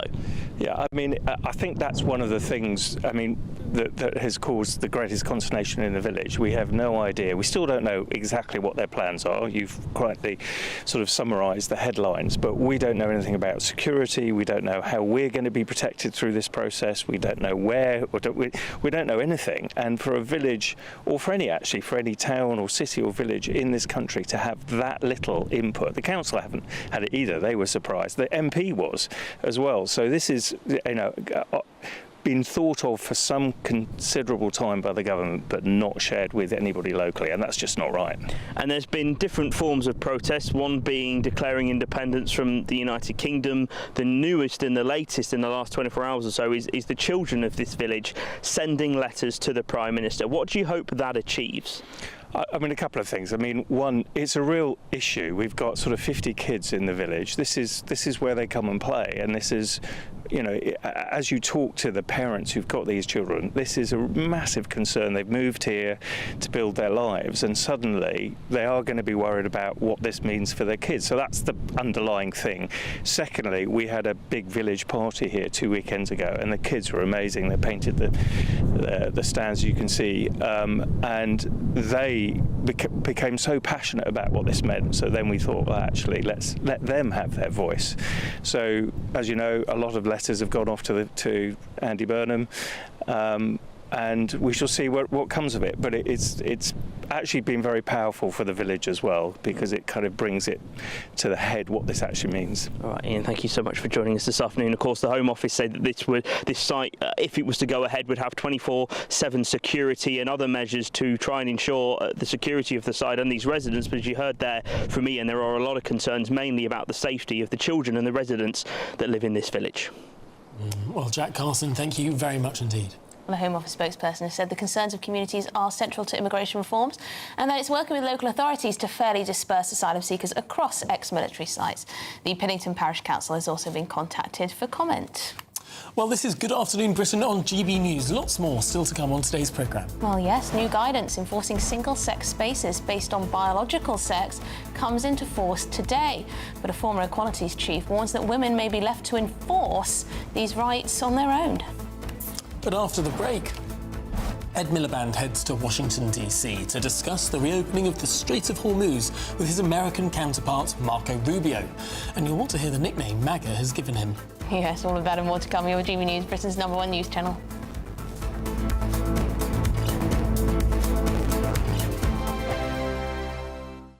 Bold. They are under no illusion. Ray, are you a human trafficker? Boundless. I've had enough of the nonsense, and I'm not afraid to say it. Don't get this on the BBC. Every weeknight, I tear through the headlines. The smell of gasoline. Should we be worried about it? From Westminster madness to cultural war chaos. I'm going to do now, they are throwing things out the car as we speak. Get ready, Britain. Here we go. Patrick Christie's Tonight, weeknights from 9 p.m, only on GB News, Britain's news channel. Hi, I'm Michelle Dewberry, and my show is your opportunity to cut through all the noise and dive in headfirst to some robust debates. Ideas clash. Situation, isn't it? No, because the failure is you're deliberately avoiding my point. Nothing's held back, And if you think this is the end of it, wait for more. and we do not shy away from the difficult stuff. Sometimes I want to shake people and say, if only you understood. So join me on Dubes & Co weeknights at 6 p.m, only on GB News, Britain's news channel. From the school run to the home run, watch a new show for all of Britain. So he can say whatever he wants. A straight-talking show where all voices are heard. And, you know, when are we going to stop talking about smashing the gangs and actually do it? With the stories that matter from every part of our country. There's a bit of a crash landing there for your Chancellor. Bold, fearless and standing up for you. That's me, Martin Daubney, 3 p.m. till 6 p.m, weekdays, here only on GB News. The People's Channel, Britain's news channel. I've been in Westminster for a long time, but I know that though power may be here, its effect on people's lives is across the whole of the country. We may be where rules are made, but it's where they're implemented that matters. Join me, Jacob Rees-Mogg, for forthright and frank discussion on where Britain has come from, where it's going, and where it will end up. That's State of the Nation, Monday to Thursday, 8 to 9 o'clock. Vox Populi, Vox Dei.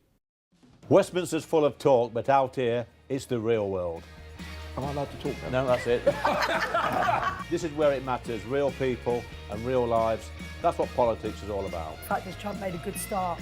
No. Straight answers, no spin, and just a couple of pints. How many fingers have I got up? About 10. So join me for Lee Anderson's Real World every Friday at 7 p.m, only on GB News. The People's Channel, Britain's news channel.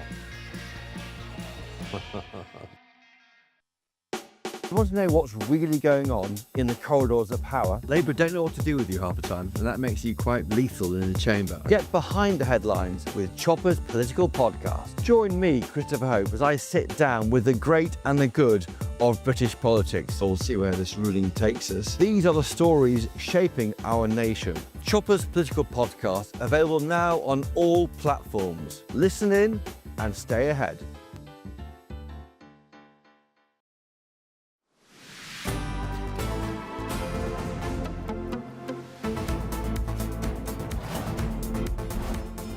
Good afternoon, Britain. It's 28 minutes past 1. Now, can Ed Miliband, the new Foreign Secretary, win over one Donald Trump? Yes, Ed Miliband is travelling to Washington today for the first visit to the US as Foreign Secretary. Well, it comes after Ed Miliband, of course, previously branded the US president as racist and misogynistic. Yes, he even joined a Stop Trump protest in London. But joining us now is the Republican commentator Nora Lee Notson. Nora, Ed Miliband apparently is being called, his nickname is apparently Ed Milliwatt over in the MAGA team. Is that right? Correct. That's correct, is it? Is that because of his commitment to net zero and renewables? His commitment to net zero, being known as a socialist. Steve Bannon has also come out and said they call him red diaper baby.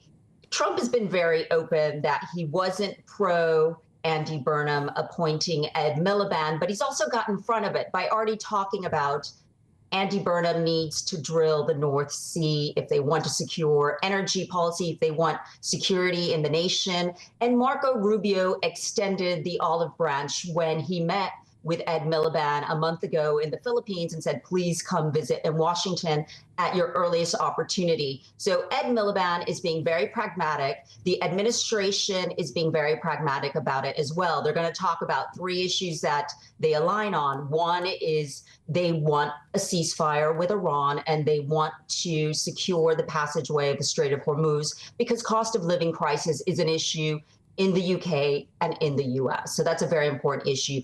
2, they're going to talk about Ukraine, Russia, Ed Miliband will position it as standing shoulder to shoulder with the Ukraine. And the third thing they'll talk about is the humanitarian crisis with Gaza and trying to secure lasting peace and the security for Israel and for Palestinians. So those are the three main things on the agenda.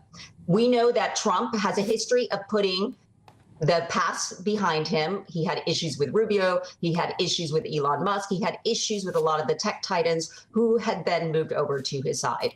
So Trump administration will be very practical about working together with its strongest partner in the world. This is one of the issues that will test, I suppose, the strength of the partnership between the United States and the United Kingdom. These might be the least aligned counterparts in the State Department and the Foreign Office that there have been for quite some time. I mean, completely opposite ends of the political spectrum. You're absolutely right. He's a socialist, so he falls on the opposite end of the spectrum in terms of economic policy, but he's there to build bridges as foreign secretary. So that's why the issues they're going to be talking about is collaboration, working with the strongest partner that the UK has in the world, which is the United States. And they are aligned on cost of living being a big issue between the two countries. So if they can find a way forward with ensuring passageway with the Strait of Hormuz and a lasting ceasefire, that will be a win and help to repair any rifts that there may have been in the past. All right, well, Noreen Knutson, thank you very much indeed, Republican commentator there. We'll see how it goes. I mean, they're going to have quite a difference of opinion on most things, including Gaza, of course. Although it is their job to be diplomatic about it all. Very diplomatic, very diplomatic. Well, Ed Miliband hasn't been very diplomatic with his language in the past about Donald Trump, although, to be honest, every single Labour MP you can think of has said he's a racist and a misogynist by the sounds of things. I mean, to be fair, Donald Trump's own vice president once said such things. So, that is true. So he does have the capacity to forget and forgive. Or indeed forgive and forget. Well, we have some breaking news to bring you now. The Independent Office for Police Conduct, or the IOPC, can confirm that the Met officer who fatally shot Chris Cabba will no longer face disciplinary proceedings. Well, with the details, joins us Mark White, our Home and Security Editor. Mark. Well, this is one of those cases that has been hanging over this officer for the better part of 4 years. Just to remind ourselves of the fact that this was in September 2022. Police were following a vehicle that had been flagged up to them on their criminal databases as being linked to firearms offences, gang violence and the like. They followed it. They stopped that vehicle, and in an attempt to stop the vehicle, I think we've got images from back at the time where you can see the police running up to the vehicle. The man inside, Chris Cabba, continued to try and reverse and drive at speed into the police officers and the vehicles. And during that confrontation, as officers attempted to detain him, one officer, codenamed NX121, opened fire, a single shot that struck Chris Cabba, and he suffered fatal injuries, died in hospital the next day. Now, this was investigated, of course, initially by the police and then the Independent Office for Police Conduct to take over investigations like this that involve the death of someone at the hands of police officers. They recommended charges to the Crown Prosecution Service, and this officer, NX121, went to trial in October of 2024. Later that month, though, a jury at the Old Bailey in London found him not guilty of the charges that he was standing accused of. However, it didn't end there, because the Independent Office for Police Conduct wanted another bite at the cherry. They were coming at him again, this time for possible gross misconduct in terms of the way that he conducted himself that evening. That was absolutely against the wishes of the Metropolitan Police. They have stuck by this officer throughout. They believe that he did exactly what was required of him in the most trying of circumstances. You can see, as I say, from these images, they were dealing with potentially someone involved in firearms offences and someone who was trying their best to get out of that by just recklessly reversing and going forward into those surrounding police cars and police officers. Using the car as a battering ram, I think, was what they decided. But this was a guy, Chris Kaba, who was a known gangster, who was wanted for firing off a gun in a nightclub several nights before this incident, and yet who, across the political left, once this unfortunate police shooting became known about, people were saying that Kaba was some sort of pillar of the community. The political pressure from a section of left-wing politicians was immense. And it was all spoken about in the wake of George Floyd. Do you think that some of this sort of hounding of the police officer by the IOPC and the like is downstream of that initial political pressure? Yeah, listen, there's a lot to be said about this. The first is that the police officers stopping that vehicle did not know that Chris Kaba was inside. They were just stopping a vehicle linked to potential firearms. So the threat level is up anyway. But you're right, Chris Kaba, after the fact, an individual who later was identified as Chris Kaba, was an individual who had, far from leading a blameless life, was a member of the 6-7 gang, a notorious gang in London, responsible, according to the police, for many, many crimes, including violent crimes as well. Now, as far as Chris Kaba was concerned, that night you mentioned with regard to the shooting in a nightclub, he actually shot an individual, not just firing off a gun. He shot and injured an individual, and was a case was being brought on that, and subsequently associates of Chris Kaba have been convicted for their part in that shooting. So yes, this is an individual who was regarded as a high-level gang member involved in violent acts.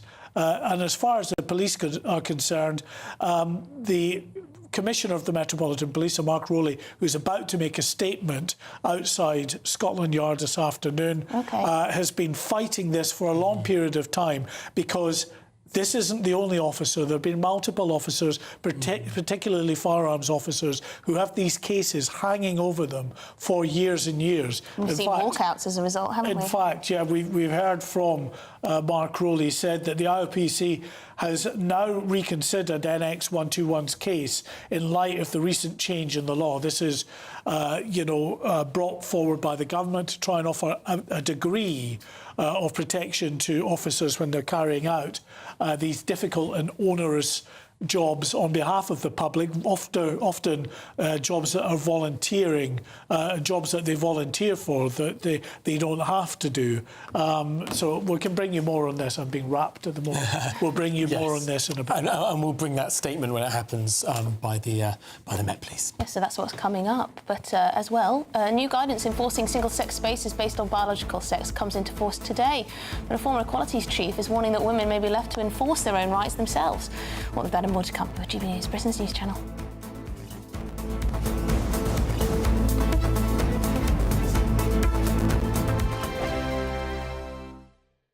Hello, very good day to you. I'm here from the Met Office with your GB News weather update. Now, it is going to be another rather wet day across northern parts with some strong winds to watch out for, but further south it's staying largely dry. That's because we're further away from the low pressure system, which is sitting across northern areas, bringing unsettled weather here. There's a front which wraps around western parts of Scotland, pushing into Northern Ireland, bringing some rain here, and outbreaks of showery rain also across much of Scotland and into parts of northern England and North Wales. The heaviest showers likely across eastern parts of Scotland. Good chance there'll be some thunder, some hail. Could cause some problems with potential downpours. Further south and southeast, lots of dry, sunny weather, but temperatures down markedly compared to yesterday. It is going to be windy for many places, especially across parts of northern England and Northern Ireland. Blustery in the south, but staying fine here for many as we go into the evening. Just a few showers across parts of southwest England. Further north, northern England, North Wales, northern Northern Ireland, plenty of showery rain into the evening. And then western parts of Scotland, a damp end to the day here with some persistent rain. Further east, it's those hefty, thundery downpours that we need to watch out for. We could see rainfall totals topping up to around 40 millimetres perhaps, so that could cause some problems. Overnight, the heaviest rain, the more persistent rain in the north, is gradually going to break up and ease, and a lot of it will clear away to the North Sea. Nonetheless, staying quite cloudy with further rain at times across northern parts. In the south, however, it's dry, lots of clear skies and temperatures down compared to recent nights. Mid-teens really for many places, low teens, even single digits in some places. Through tomorrow, there will be a bit of showery rain here and there, but nowhere near as much as we've seen through some recent days. A few spots, mainly across some northern parts, perhaps a couple further south, but generally across many southern areas. Again, it's going to be another dry day with a decent amount of bright or sunny weather, but temperatures down a few degrees. Thank you, Britain, for making GB News Radio such a huge success. Whether you're in the car, on the go, or listening at home, thank you for choosing us as your radio station.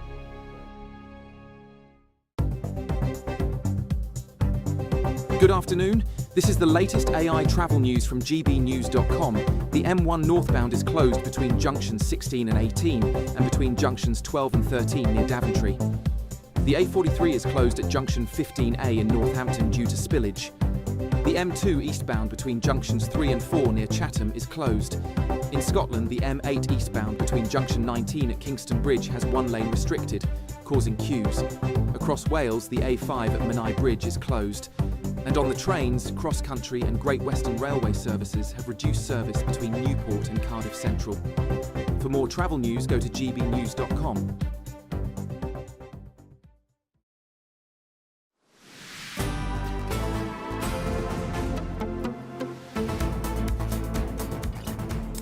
It's 1:41 now. Women who want to protect their right to single-sex spaces may have to take responsibility for enforcing those rights themselves.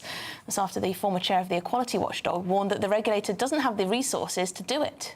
Yes, Baroness Faulkner says that new guidance on same-sex spaces will remain largely unenforced due to lack of funding and practicalities. So will women be left to enforce single-sex spaces on their own? Well, joining us now is the Executive Director of Sex Matters, Maya Forstadt, who's been at the forefront of this issue.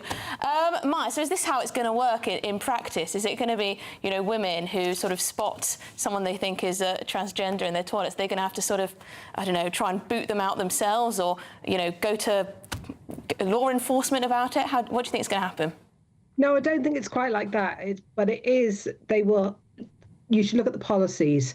What's your employer's policy? What's your gym's policy? Don't wait until there's an issue in the change room. Ask them what their policy is and make sure their policy is lawful. The guidance is now really clear. They don't have an excuse of saying they're waiting for guidance. And it's true the EHRC doesn't have the resources to follow them all up, but they do have to follow the law.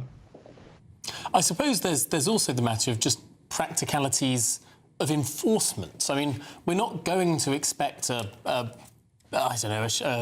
clothes shop to have sort of guards standing outside the changing rooms or the loos. I mean, ultimately, isn't any solution always going to be societally enforced rather than enforced by some sort of law enforcement or otherwise? Yes, that's true. I mean, that's true everywhere. You know, pubs have bouncers who keep the peace. Clothing stores have security. They do enforce rules. They do try and make sure that people follow the rules and the signs that are clearly there. But ultimately, it does depend on people. Everyone knows what sex they are. Everyone can understand a sign that says male or female, and they need to respect that. So it's going to rely probably on some goodwill coming from transgender people, isn't it, really? I mean, there has been quite a lot of, reporting on this, speaking to trans women and trans men and listening to their concerns over this. And they're saying, you know, I can't possibly go into the toilet of my biological sex, I'll be, you know, scared for my life, or I won't feel safe in there. For example, a trans man, so that's you know, a girl or a woman who's transitioned to be a man, you know, may have a beard or, you know, facial hair, so they're worried that they won't fit in. I mean, in cases such as that, is it important for places to have unisex toilets or something else? Yeah, most large buildings, most large modern buildings already have male, female, and an accessible unisex option. So it's not like they need to build anything new. Those options are already there. Obviously, there are some, you know, very small historic pubs and things like that that don't. But most places already have that because that's been the law for 15 years. So it's not a lack of infrastructure. It's that people don't want to use the unisex. They want to use the opposite sex facilities. And this guidance has made very clear that they can't do that. It's not up for negotiation, and everyone should follow the rules. Do you think there might be some men who want to try and test this? I'm sure there will be. And there are also councils that are not adopting lawful policies. Bristol Council have said that their policy is going to be continuing to allow gendered spaces, so male and female spaces that are based on gender identity, not on sex. And those are the kinds of cases that I think women may well have to take them to court. Are you going to be involved in some of those cases? We will be. We are involved in some, and I'm sure we'll be involved in more. You know, the law is clear, and women all over the place can use that law. And the EHRC will have to step into some of them where there are, you know, organisations being really intractable, or a demonstration to be made. So Sex Matters is going to take Bristol Council to court? We're not directly involved in that one, but we are involved in some other ones. OK. All right. Well, Maya Forstatter, thank you very much indeed for your time, Executive Director of Sex Matters. Well, the government spokesperson has said for the first time this government has appointed a standalone Minister for Women and Equalities, showing how seriously we take protecting women's rights. The updated code also strengthens guidance across all protected characteristics, including protections for disabled people and updated advice on pregnancy and maternity discrimination. The code has now come into force, and we welcome the clarity it provides.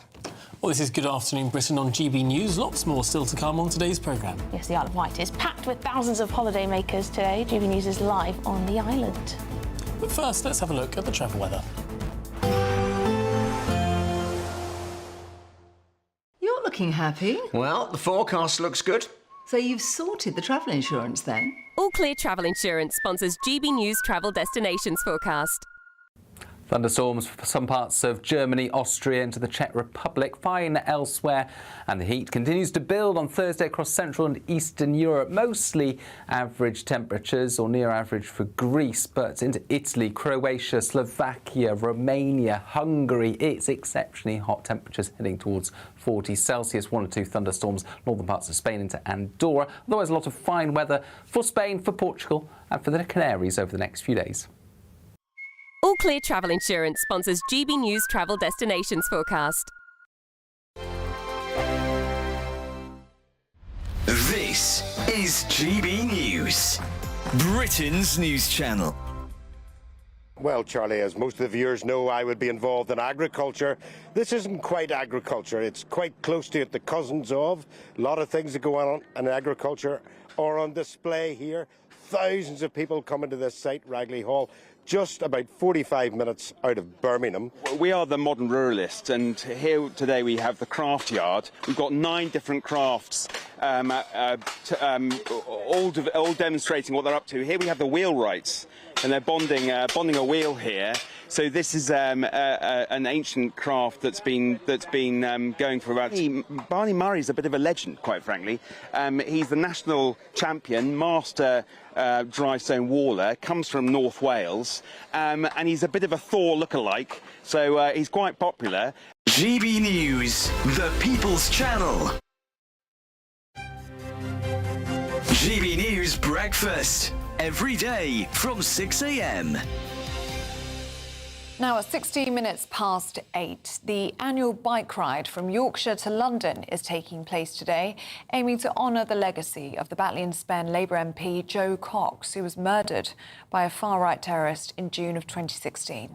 Well, the bike ride aims to champion a cause she was passionate about, as this year marks the 10th anniversary of her tragic death. Kim, if we can just start with you, what is your sister's legacy?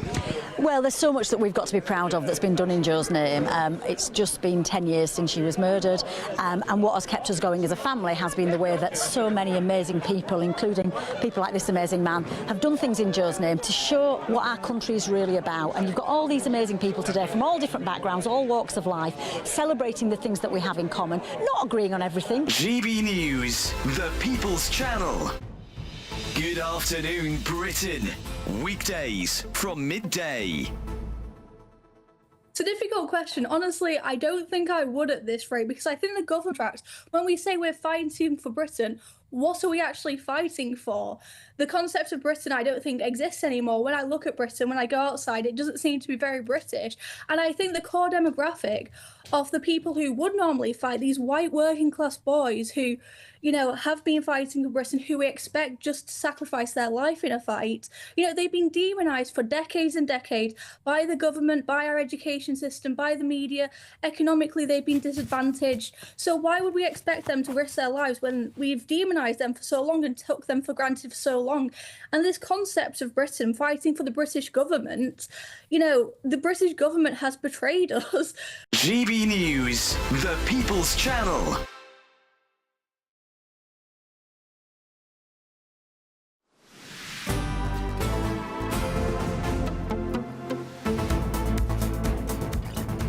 Good afternoon, Britain. It's 10 to 2. Now, it's one of the busiest weeks of the year for the Isle of Wight, as thousands of holidaymakers and sailing fans descend on the island. Yes, including GB News South of England reporter Isabel Fekilak, who's there for us.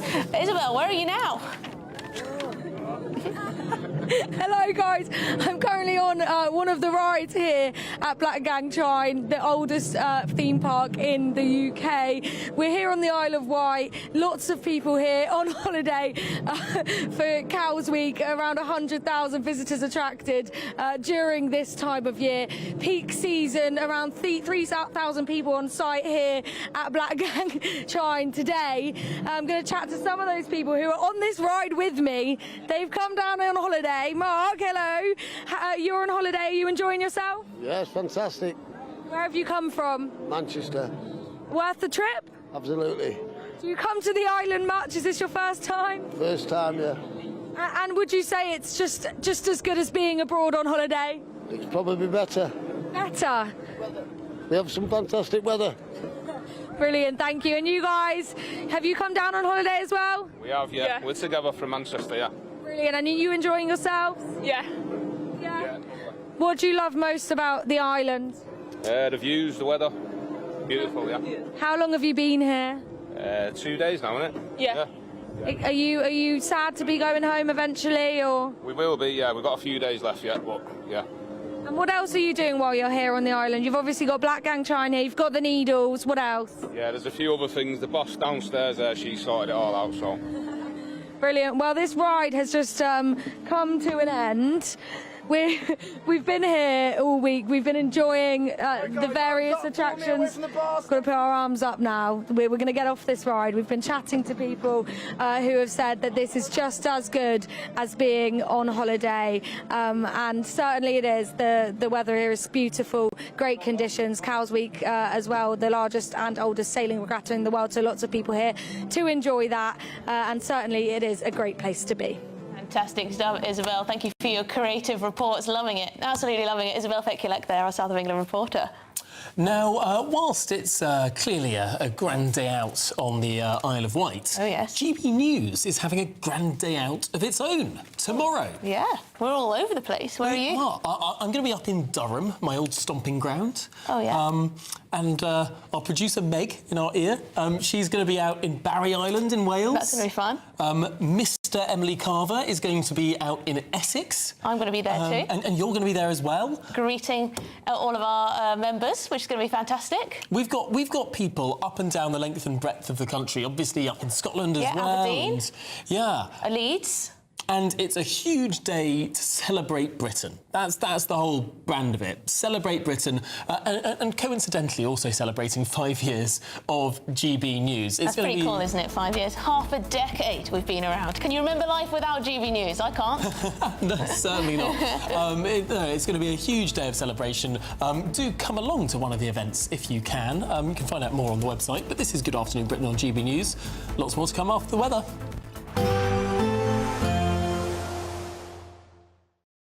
Today, clouds overhead, total zen within. Boxed Solar sponsors the weather on GB News.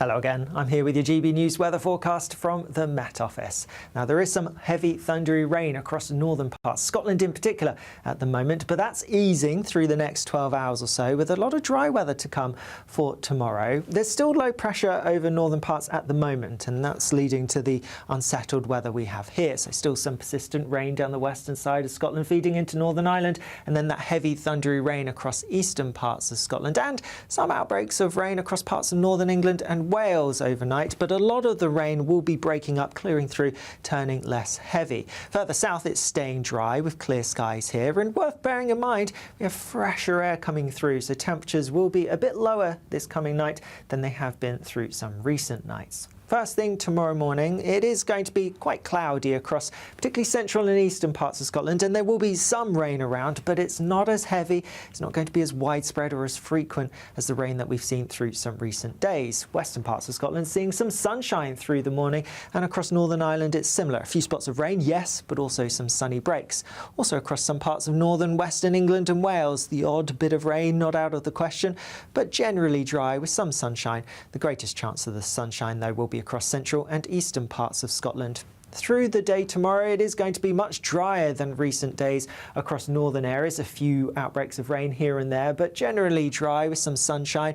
Again, the greatest chance of the sunshine will be across more southern and also some eastern areas. Worth noting with that fresher air, though, temperatures here will be down several degrees compared to today. We're looking at highs around 22, 23 Celsius, so still feeling warm in any sunshine. Later on through the evening, it's looking fine for much of the country, but towards the far northwest, a bit more cloud building and a bit of rain arriving later on. Friday looks largely fine for many places, but in the north over the weekend it's going to be quite unsettled with some strong winds and some rain, hotter in the south. Today, clouds overhead, total zen within. Boxed Solar sponsors the weather on GB News. We're celebrating a golden summer with your chance to win a real gold bar. That's right, a fine gold bullion bar worth over £5,000 could be yours. We're also going to make sure your finances are fabulous with £60,000 in tax-free cash. For a chance to win, text GOLD to 63225. One entry costs £2.50 plus one standard network rate message, or text BONUS to 63225. 5 entries cost £5 plus one standard network rate message. Go to gbnews.com/win. Entry start at £2.50. Call 0903 686 3232. Calls cost £2.50 plus your network access charge. Or post your name and number to GB22 PO Box 8690 Derby DE1 9TT. UK only. Entrance must be 18 or over. Lines close at 4 p.m. on the 21st of August. This is a network giveaway. Entries will be pooled. Please check the closing time if listening or watching on demand. Good luck. Do you trust what you're being told? Good, because neither do I. Those are just facts. I'm Alex Armstrong, and on my show, we'll expose the spin. Well, I want to answer that, because you didn't let me last time, because you always speak over me. The broken promises. To deny that is denying the truth. And the hypocrisy. We can allow. Stop. You think we can allow. Politics, policy, parliament. Nothing is off limits. No sugarcoating, no fear of offence, just the truth laid bare. Tune in every Saturday and Sunday at 9 p.m. for Alex Armstrong Tonight, only on GB News, Britain's news channel. Here at GB News, we made a promise to tell your stories. And on the 6th of August, we're marking 5 years of doing exactly that. Celebrate with us by having your say. Join in the debates live on TV and radio. And tune in as your favourite presenters are live across the country, from Leeds to Aberdeen, from Belfast to Barry Island. Plus, join me in Essex for our biggest live show of the year. Tune in tomorrow, only on GB News, the People's Channel, Britain's news channel. Join me, Nana Akua, for an informative, interactive news programme with a difference. It's fun. No, you didn't say that, Dave. I'm so surprised. I think there's an element of truth to that. Join me from 3 p.m. every weekend, only on GB News, Britain's news channel. Britain is not just a geographical expression. We are a people bound together by history and culture that are distinctively British. Join me to celebrate our music, theatre, artworks and literature, which we can explore and enjoy together. Everybody's welcome. Sunday with Michael Portillo, every Sunday at 11 a.m. on GB News, the People's Channel, Britain's news channel.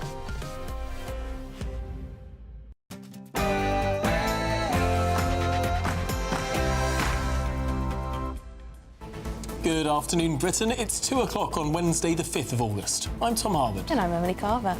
Well, breaking news this afternoon, the firearms officer who shot dead Chris Cabot will not face disciplinary action. Finally ending almost 4 years of uncertainty, the Met Chief, Sir Mark Rowley, says the police accountability system is broken. We'll hear from him soon.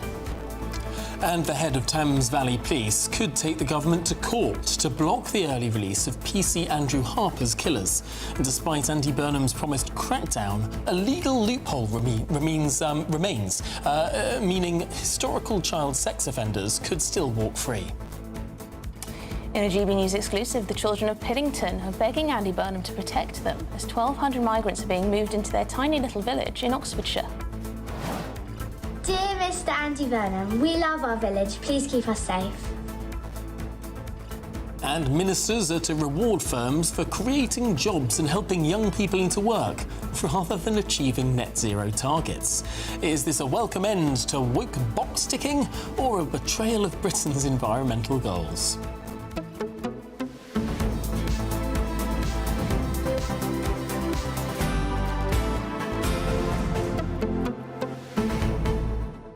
It's absurd that this social value obligation was placed on contracts under the last government. And it just grew and grew. It meant that when we were looking for a supplier for small modular nuclear reactors, in order to win that contract, you had to prove that you gave opportunities to refugees, that you had a gender-balanced workforce, that you had LGBT inclusive policy. In fact, just about the only thing you didn't have to prove is that you were good at nuclear physics. Yeah, that's literally all I care about. Right. I want a good nuclear physicist in charge.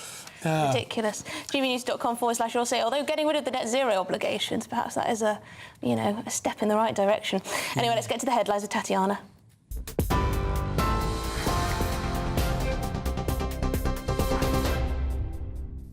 Emily, thank you. The top stories this hour. A senior police chief has threatened legal action against Prime Minister Andy Burnham in an effort to prevent the killers of PC Andrew Harper from walking free under the early release scheme. The family of the murdered police officer have expressed outrage at the Prime Minister's decision to allow offenders convicted of manslaughter to be released early, branding the move an utter betrayal. Meanwhile, the Daily Mail is reporting that 9,000 domestic abusers could be back on Britain's streets by 2029 under Labour's scheme. Opposition Assistant Whip Katie Lamb spoke to GB News. I think it is completely disgusting. I mean, I won't go into the detail of what happened to PC Harper on air, but your listeners and viewers can have a look for themselves. I mean, the way that he died was unspeakably awful, and what happened to his body as well. And the idea that the people who killed him, who seem to have expressed no remorse for having done so, could be back on our streets, I think is unspeakable. The Independent Office for Police Conduct can confirm that the Met officer who fatally shot Chris Carber will no longer face disciplinary proceedings. The IOPC said, "In January, we made the decision to pause the serving of gross misconduct papers on the sergeant until the law change relating to the use of force test in police misconduct cases came into effect, and its impact was clear." 24-year-old Chris Carber was shot by the sergeant in Streatham in South London in 2022 after Mr. Carber used his car to ram his way out of a police stop. The sergeant was already cleared of murder by a jury at the Old Bailey. The families of babies said to have been harmed by Lucy Letby have failed to overturn a decision not to bring new charges against the former nurse. In January, the Crown Prosecution Service declined to charge the convicted serial killer with further counts of murder and attempted murder relating to 9 babies, including 2 who died, saying the evidential test was not met. After that decision, the families of 6 of the 9 babies involved challenged the decision via the Victims' Right to Review scheme. The CPS confirmed that despite an extensive review involving an independent prosecutor, the original decision had been upheld. Letby, now 36, was convicted of murdering 7 babies and attempting to kill 7 others at the Countess of Chester Hospital between June 2015 and June 2016. Elsewhere, the family of 9-year-old Minnie Merriman, who was found dead at an industrial estate while her family were camping in Arbroath in Scotland, have described her as beloved, absolutely incredible and beautiful. The child from West Yorkshire was found seriously injured just after midnight on Monday at the Elliott Industrial Estate in Youngerstown and taken to hospital in Dundee, where she later died. A 35-year-old man's been charged in connection with the death and is due in court today.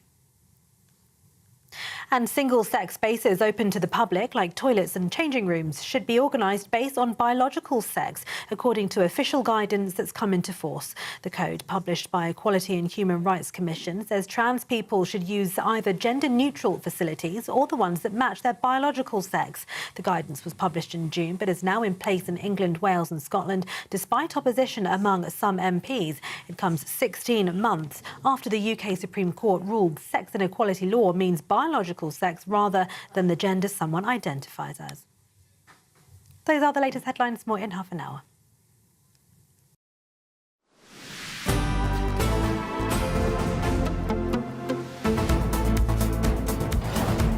OK, well, very shortly we're going to be hearing from the Met Police Commissioner, Sir Mark Rowley, about the Chris Carber case. Mark White's here in the studio. So this police officer who's been waiting sort of 4 years for all of this to be resolved, no longer facing any investigation. Yeah, so Mark Rowley will be delighted, but also angry, really, that this officer, we're calling him NX121, his code name, rather than giving out his name, because he may well return to operational duties. So we give him that courtesy. And in terms of the job that he was doing on the night that Chris Carber was shot dead and killed, that was in September of 2022. You can see the vehicle that Chris Carber was in ramming those police vehicles and officers in front of the car, of course, as he was trying to make his escape. Police had tried to stop that vehicle because it was flagged up on their automatic number plate recognition systems as a vehicle that may have been involved in a shooting the previous evening. They didn't know who was inside. It so happens that the man inside was a career criminal, a notorious high-ranking member of a gang in London, the 6-7 gang, responsible for a high degree of drug crime and violent crime in the capital as well. In fact, Chris Carber, just a few days before he was shot dead, had shot someone else in a nightclub in East London, and subsequently, a number of others involved in that shooting have been brought to justice. Chris Carber may well have, in the fullness of time, stood trial and been convicted of that crime as well. In the end, of course, we know he was shot dead. Well, this officer, NX121, was investigated by the Independent Office for Police Conduct. They decided that he should stand trial on a murder charge, that his decision to open fire that day, clearly they felt was more than just reckless, but criminal. A jury decided otherwise. Only 3 hours it took a jury at the Old Bailey to consider this case, and they found this officer NX121 not guilty unanimously. But the misconduct hearing was still hanging over this officer again since 2024 until now, till the decision finally by the IOPC not to go forward with that. And that's because of a change in the law about the use of force and how that should be determined. I should say a flavour of what Sir Mark Rowley will say. He has been very, very sort of vocal and public in his defence of this officer and multiple other officers who faced similar long-running procedures in the past. He said no police officer is above the law, but we have been clear the system holding police to account is broken. I worry about the lack of support officers face for doing their best. But most of all, he said, I worry for the public. The more we crush the spirit of good officers, the less they can fight crime. That risks London becoming less safe. So Mark Rowley also says, if your job is confronting dangerous and sometimes murderous criminals on behalf of communities, of course, timely accountability for use of force is essential. But your life being on hold for 4 years or more as you go through multiple accountability processes is a disgraceful way to treat brave men and women. I also see the profound effect these cases routinely have on officers' families. It should be said that the Home Office is now conducting a review of the way in which these accountability processes are carried out to ensure that they are more timely, that they are not left hanging over officers, sometimes for very long periods of time, often, in fact, for very long periods of time. And to be clear, Mark, while this was going on, while this IOPC review was going on, the officer in question could not be a frontline officer. His career was sort of in this state of suspended animation for years. Yeah, he was certainly not a frontline firearms officer during that time. And yeah, I mean, it was hanging over him, hanging over his family. He didn't know, for a while, he didn't know where he would have his liberty as it was put before the courts on a murder charge. Well, that was cleared, and you would have thought, well, thank God for that. But then you're in that secondary process where the IOPC wanted 2 bites of the cherry to push you through an internal misconduct hearing for gross misconduct for the way that he had conducted himself. The Metropolitan Police didn't want to do that, though. They were absolutely convinced that this officer, acting under duress in the most difficult of circumstances, with a vehicle being used as a deadly weapon to ram its way out of a police roadblock, that this officer acted in a lawful and proportionate manner. And police officers need to know that they can do that and have the backing from their police force. This is precisely... From, the public as well. But do I remember rightly that there was also a bounty on his head of some amount? Was that true? Was that... Well, yes, so the Metropolitan Police did say that, within the gang world, that was one of the reasons why they didn't want him named in court. He was subsequently named in court. Yes, I remember. We have not named him. We will continue not to name him, especially now he's been cleared not just of all criminal charges, but of any kind of misconduct. And he's a man that will return, hopefully, to duty and, be a public reassurance on the front line in efforts to stop dangerous criminals. You speak to armed police officers a lot, people who've worked in that, and is this one of their major worries, that they're going to have to make a split-second decision? They may be fearful of their own lives or the safety of others. They may well have to, at some point, lethally kill a suspect, and it could potentially ruin their lives. Yeah, and this has happened time and time again. There have been multiple high-profile cases over the years where an officer has had to open fire and sometimes use deadly forces, and it's been hanging over them for many years, and you've had a showdown with armed officers who, remember, are volunteers. They don't, no one can force them to take firearm in defence of the public. They volunteer for that role.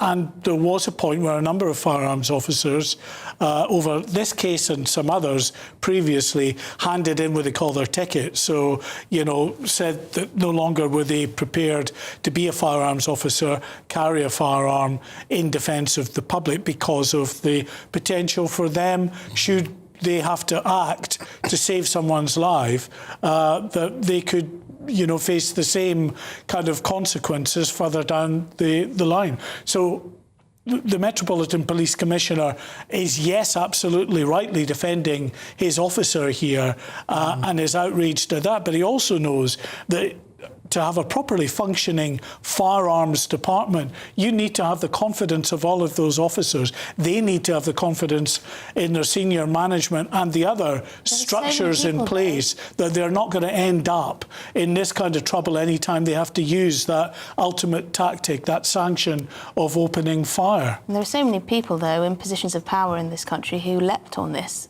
didn't they? Sort of seeing this as some kind of George Floyd moment, wanting to protect the young black man against, you know, potentially racist police officer or whatever, who was trigger happy, jumping to conclusions before knowing the facts of the case. And this is such a problem, isn't it? They said that in terms. The Labour MP, Kim Johnson, stood up in Parliament to say, this week the media are using racist gang tropes to justify the killing of Chris Carber.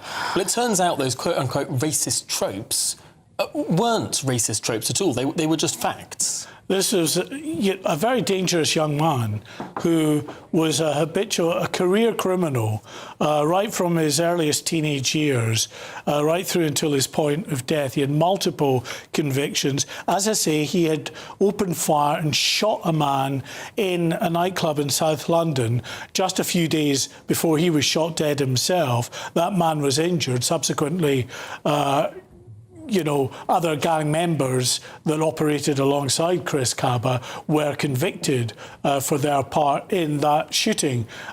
So there's no doubt this was a dangerous individual, even though, as I say, officers stopping him at the time only knew that the car had been linked to a separate firearms incident. They didn't know who was inside that car at that time.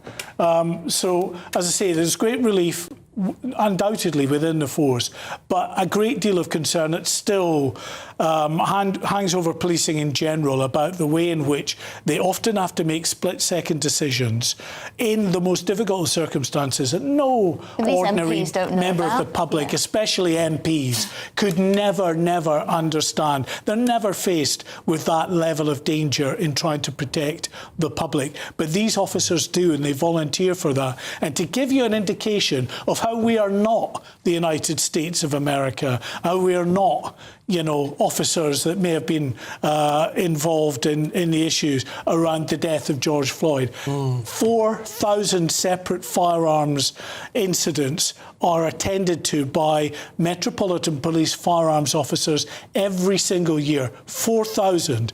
How many times do they ever open fire in the course of a year? Twice, usually. Really? 1 or 2 times a year. Are they ever opening fire? And that doesn't mean that anyone is going to die as a result of that as well. But, you know, if it, you know, maybe one fatality a year in London, it is tiny. And indeed, the Metropolitan Police Commissioner said it illustrates in the starkest terms that the firearms officers, not just in the Met, but right across the UK, because it's similar in terms of the number of times that they'd ever be asked to open fire, that we in this country have the safest firearms response officers of any forces in any country in the world. Such are the very small number of incidents and times that they open fire. Important point. We don't even need to compare ourselves to America in this. We can just look to France. We're trigger happy and lower levels of policing. But why not speak now to former firearms officer Tony Long? And Tony, apologies if we interrupt this conversation early. We are expecting this statement from the Met Police Commissioner, but he hasn't turned up yet. Tony, do you think that there is now more hesitancy from police officers to volunteer to become a firearms officer because of cases like this? 100%, and that's backed up by their recruitment drives. You know, when I was a police officer, an armed officer, and an instructor. When we applied for applications, we'd probably get 200, 300 applications. I think it was the year before last. They got six from a force of 30-odd thousand. So yes, absolutely, people are reluctant to take that on. Tony, it's Mark White here. Good to speak to you again. What many of the audience probably won't realise is that you are one of those officers who's been through this process that was put on trial and then very quickly cleared by a jury. Can you give the audience just an insight into just how traumatic that is for the individual officers who have this? And I know in your case, it was many, many years that this was hanging over you and your family. You know, I don't want to take the spotlight away from Martin Blake. This is his day. But yes, I'd actually been retired by 10 years by the time I actually faced trial at court. Wow. Oh, sorry to interrupt you there. The Met Police Commissioner is now speaking. That after 4 years, NX121 will not be facing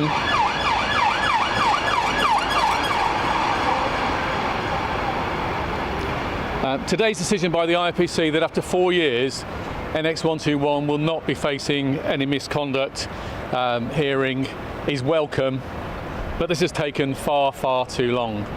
It is unacceptable that an officer who goes out to face danger on behalf of the public has his life put on hold for that period of time, as well as the extraordinary pressure and stress that puts on his family. It's equally unfair for a family that's lost a loved one, such as the Cabba family, to have to wait that long for the conclusion of a case. The professionalism of our firearms officers is extraordinary. We're running 4,000 firearms operations a year in London to protect communities. They do it with such care and professionalism. We're only firing shots on 1 or 2 occasions. By any metric, we're the most careful and professional in the world. The points raised by this case about the broken police accountability system are the tip of an iceberg that don't just affect firearms officers, they affect every officer going out day in and day out to protect the public. It is unacceptable that if you're prepared to run towards danger, confronting the most dangerous and sometimes murderous criminals, doing your job protecting the public, that you should have your life turned upside down for years and years of unacceptable scrutiny in a process that should take weeks, not years. There are perverse consequences of this regime, and let me give you some examples. An officer can face investigation when they are simply pursuing a criminal and the criminal crashes their car, injuring themselves or somebody else. It's crazy that can lead to the investigation for the officer doing the pursuit. An officer who arrests a drug supplier who, unbeknownst to them, has swallowed the drugs to hide them and of course subsequently falls ill, can lead to the officer being investigated. An officer who's arrested somebody suspected of sharing paedophile images, who bails them while inquiries continue examining computers, that officer can be investigated simply because that suspect chose to subsequently, after he'd gone home, take his own life. This and many other examples add together and create a hesitance and a caution in the minds of police officers. Police officers who, I'll be absolutely clear, they'll run towards the most extraordinary dangers, they will put themselves in the most extraordinary physical jeopardy, but they're intimidated and sometimes cautious because of the unreasonable legal jeopardy this system creates. It's for that reason the review, the fundamental end-to-end review of the police misconduct and accountability system that was announced by the Home Office last week is long overdue and very welcome. If that can report speedily and bring some common sense to the accountability of police officers, it can help our fantastic men and women do a better, more confident job day in and day out protecting the communities of London. Thank you. I'll take 2 or 3 questions. Commissioner, BBC News, what are the plans for Sergeant Blake to return to work? So I'm not going to discuss his personal details. We've been supporting on his return to work, and he just wants to get on and do his job as a police officer. GB News here. What damage has this whole process done to firearms officers and their ability to confidently do their job? This process has really shaken firearms officers, and the jeopardy these officers faces is one of the factors that makes it a challenge for us to recruit firearms officers. But the changes that have so far been made to the accountability system, we've started to make progress. They really celebrate that, and if this end-to-end review can improve the system further, that will be very welcome. Chris Calvert's family still feel like they had justice, and this misconduct hearing could be considered their last chance to get it. What your message to them need to be? Regardless of the merits of a case, we can all have sympathy for someone who have lost a loved one in a moment of confrontation with police. I can only have sympathy for them regardless of this case. Last question. Why should the rules on candidates change? It's public faith so that I think everybody wants police officers to be confident confronting danger to protect them. We all need that in our most difficult moments. Of course, the system should look at police use of force. It needs to do it speedily and fairly so that officers have confidence to act in a way that sometimes it's reduced. It's a powerful parallel with the effect of a case like the PC Harper case, which has been in the media. That has a chilling effect on the confidence of police officers when they see a justice system that's not prepared to support their bravery. Thank you very much. Well, there you go. So Mark Rowley, the Met Police Commissioner, giving a statement, a strong statement, I think, Tom. A very strong statement. Backing his police officers. Yeah, talking about the many instances, not just this particular Chris Carver case, but the many instances, including one where a police officer had arrested someone for possession of child pornography and then bailed them, and then that person subsequently took their own life, not with the police officer nowhere near him. And the police officer was subject to an investigation for that. I mean, what on earth? You're saying how there's going to be a review of all this ongoing, the accountability and misconduct of the police officers. Let's speak again to Tony Long, who's still on the line, the former firearms officer. Tony, you were telling us a bit about your story, but could you just react to Sir Mark Rowley there? A strong statement, I think. Yeah, I think it was strong. I agree with everything he said. The biggest point that I would take from it, and my biggest criticism, is the length of time that investigations take. I mean, it's utterly ridiculous. You know, the IOPC aren't like murder detectives. We don't give them a headless body and a headless, limbless body in a building skip and say, sort this murder out. If the police shoot someone, the officer that fired the shot will be standing there with his gun. He'll say, yes, it was me. Here's my gun. This is how many bullets I fired. Would you like a statement? You know, they are told the facts right from the very outset. So the investigative process should be minimal. Back in 2005, when I had my last shooting, which resulted in me being charged, the IPCC, which was the predecessor to the IOPC, took 6 months. And I thought that was excessive. But now they can take well over a year to carry out a relatively simple investigation. And Martin Blake's case is classic because since I left, we now have this double jeopardy whereby if you are charged, you appear before a court, you're judged by a jury of your peers, you're found not guilty, and in Martin Blake's case, you're found not guilty in 15 minutes, and the jury delivered a heavy criticism of both the CPS and the IOPC, and yet they still have a second bite of the cherry. I mean, I'm hard stretched to imagine what Martin could have done in the way of breaching discipline. He's already been found guilty, or not guilty rather, of unlawful use of force. What have they suggested? He didn't book his gun out correctly, or you know, he faked his overtime returns.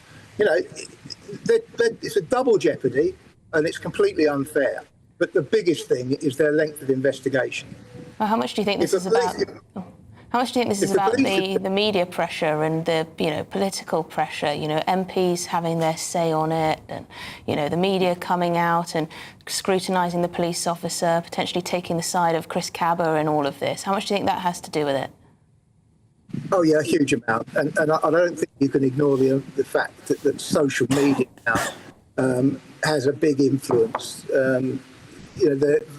There's an anti-police. Almost a fever. I was reading.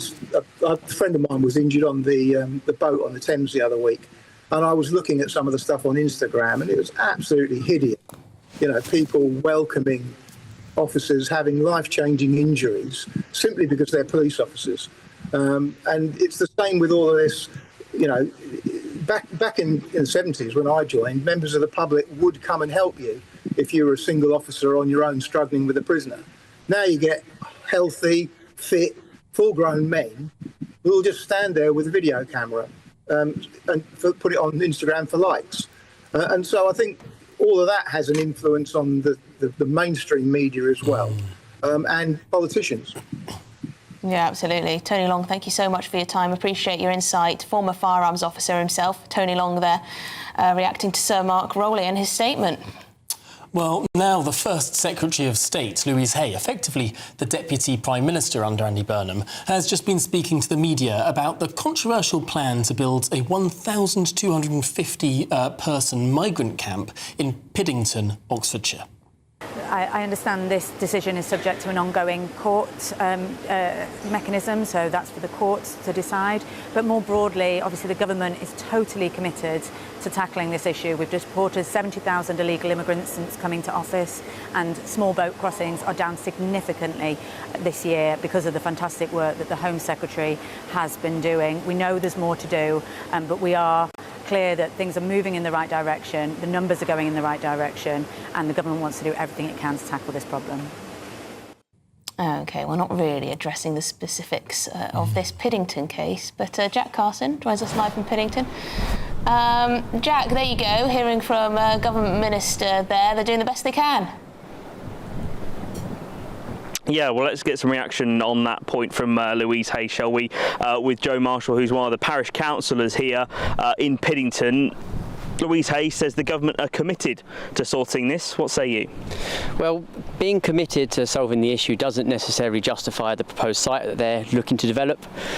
We've seen from evidence that the government have submitted themselves that these larger sites don't work above 500 people. They're £46 million more expensive than the hotel proposal, and that ultimately negatively impacts the mental health of the individuals on the site as well as the local communities. So, yes, they can cover this with a whole flagship scheme, but it ultimately doesn't tick the boxes for what they're looking to achieve, and it's going to negatively impact some of the local communities. Yeah, I mean, the plan is, as we understand it, that 1,250 people would be moved into the MOD site, which is just behind those trees. That would effectively outnumber residents here more than 4 to 1. I mean, as a parish councillor, what are the main concerns as a parish council here that you would be looking to challenge the government with? So obviously, as a parish council, our ultimate responsibility is to keep our village safe and happy. Typically that's done through managing potholes and wheelie bins, and when something like this gets dumped, it becomes our responsibility to look at what's forward and see what we need to do to make sure our community is safe. And unfortunately, we haven't had any information. All we know is the bare minimum facts they've provided us don't paint a pretty picture for this site, and they don't paint a pretty picture of what potentially this park may experience and what our local community may experience. So we want to ensure that where the questions need to be answered, they are answered, and we can do what we can to ensure our safety. I mean, the government have said that there would be 24/7 security on site. The Home Office say that people would be checked, who's going in there would be assessed, that there would be a sign-in, sign-out process. Does that give you any comfort for the safety of these residents? I know you've been meeting with a rural police team this afternoon about what they could do to help protect residents in this area. So it definitely helps their case at protecting the individuals. 41% of the people on site are known to have suicidal tendencies and thoughts, potentially because of the environment they're kept in. But for us as a village, it really doesn't help us.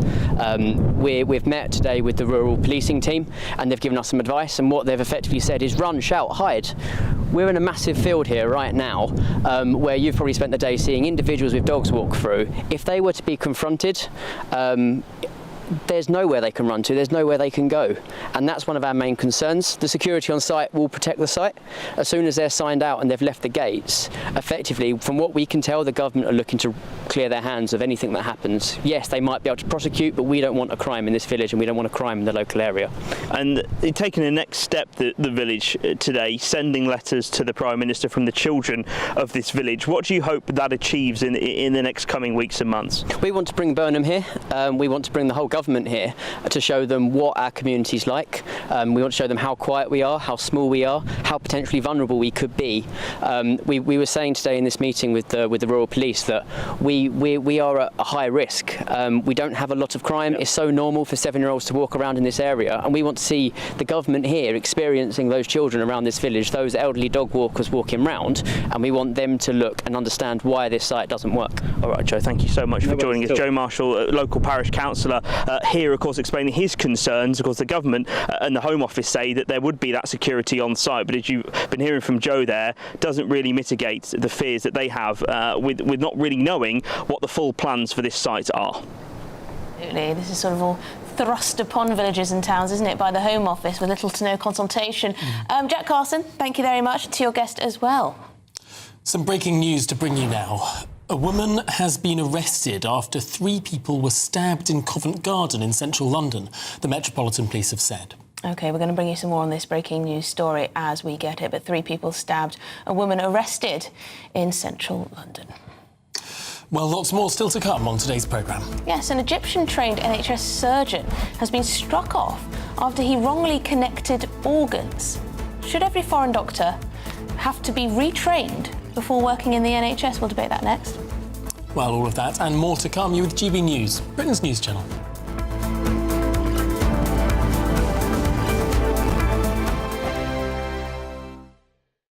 Hello, very good day to you. I'm here from the Met Office with your GB News weather update. Now, it is going to be another rather wet day across northern parts with some strong winds to watch out for, but further south it's staying largely dry. That's because we're further away from the low pressure system, which is sitting across northern areas, bringing unsettled weather here. There's a front which wraps around western parts of Scotland, pushing into Northern Ireland, bringing some rain here, and outbreaks of showery rain also across much of Scotland and into parts of northern England and North Wales. The heaviest showers likely across eastern parts of Scotland. A good chance there'll be some thunder, some hail, could cause some problems with potential downpours. Further south and southeast, lots of dry, sunny weather, but temperatures down markedly compared to yesterday. It is going to be windy for many places, especially across parts of northern England and Northern Ireland. Blustery in the south, but staying fine here for many as we go into the evening. Just a few showers across parts of southwest England. Further north, northern England, North Wales, Northern Ireland, plenty of showery rain into the evening. And then western parts of Scotland, a damp end to the day here with some persistent rain. Further east, it's those hefty, thundery downpours that we need to watch out for. We could see rainfall totals topping up to around 40 millimetres perhaps, so that could cause some problems. Overnight, the heaviest rain, the more persistent rain in the north, is gradually going to break up and ease, and a lot of it will clear away to the North Sea. Nonetheless, staying quite cloudy with further rain at times across northern parts. In the south, however, it's dry, lots of clear skies and temperatures down compared to recent nights. Mid-teens really for many places, low teens, even single digits in some places. Through tomorrow, there will be a bit of showery rain here and there, but nowhere near as much as we've seen through some recent days. A few spots mainly across some northern parts, perhaps a couple further south, but generally across many southern areas. Again, it's going to be another dry day with a decent amount of bright or sunny weather, but temperatures down a few degrees. Thank you, Britain, for all of you who listen to GB News Radio. Whether you're at home or on the go, you're making us Britain's news channel and Britain's radio station.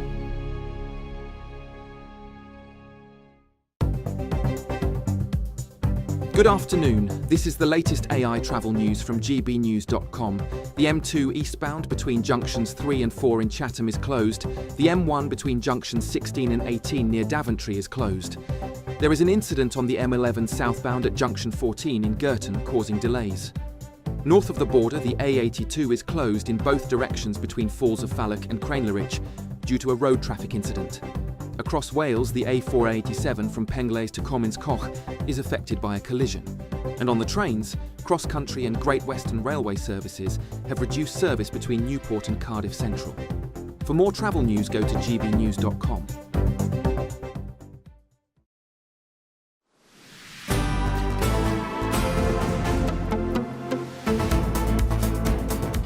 OK, 2:38 is the time. Now, an interim NHS surgeon from Egypt has been struck off the medical register after carrying out a botched emergency bowel procedure on a young man.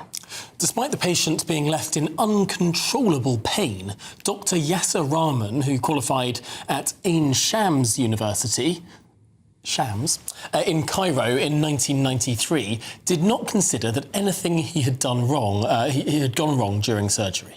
Well, the case sparked debate over whether foreign-trained doctors are up to scratch and should they have to retrain before working in the NHS. Well, joining us now is consultant psychiatrist Dr. Raj Persaud and GP consultant Bashra Mukherjee. OK, let's start with you, Dr. Raj. Ultimately, there is a case here that there's something disproportionate in malpractice amongst those that work in the NHS but trained abroad.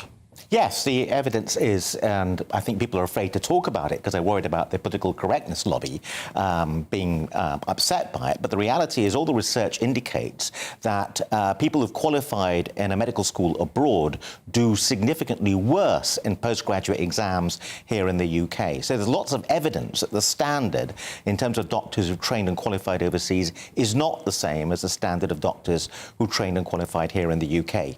And the trouble is that there's a crisis in terms of medical manpower, and the NHS is colluding, I believe, with the General Medical Council in allowing a lot of doctors who probably aren't up to scratch in to solve this medical manpower crisis. Does it depend which country those doctors come from, though, where they've trained? Presumably there's a huge difference in standards across the world. Yes, it does depend on where they've trained. But remember, there are a lot of people all around the world who want to be doctors, who aren't necessarily good enough, but are prepared, if mummy and daddy have the money, to pay lots of new medical schools. Medical schools are opening up all the time to exploit this gap between people who are willing to pay to become doctors and who aren't necessarily good enough. So what happens here in the UK, the General Medical Council supervises what's meant to be a medical licensing pass, so that you have an exam that you have to pass even if you qualified abroad. And the big glaring hole here, and you can see it in this particular case, this surgeon was terrible. And the GMC's own expert said this is like as bad as it gets. But the GMC did not comment on the fact it was their medical licensing procedure that let this doctor in. What happened? How come the GMC is not questioning itself about whether the hurdle is too low in terms of overseas medical graduates? That's a very good question. I mean, Dr. Bashra Mukherjee, I mean, this is a particularly awful case of this Egyptian doctor getting this surgery just hideously wrong, and then seemingly not wanting to confront that. But do you think there is a problem? Is it fair to say that we're recruiting doctors from some countries where they may have not had, adequate training that's up to UK standards?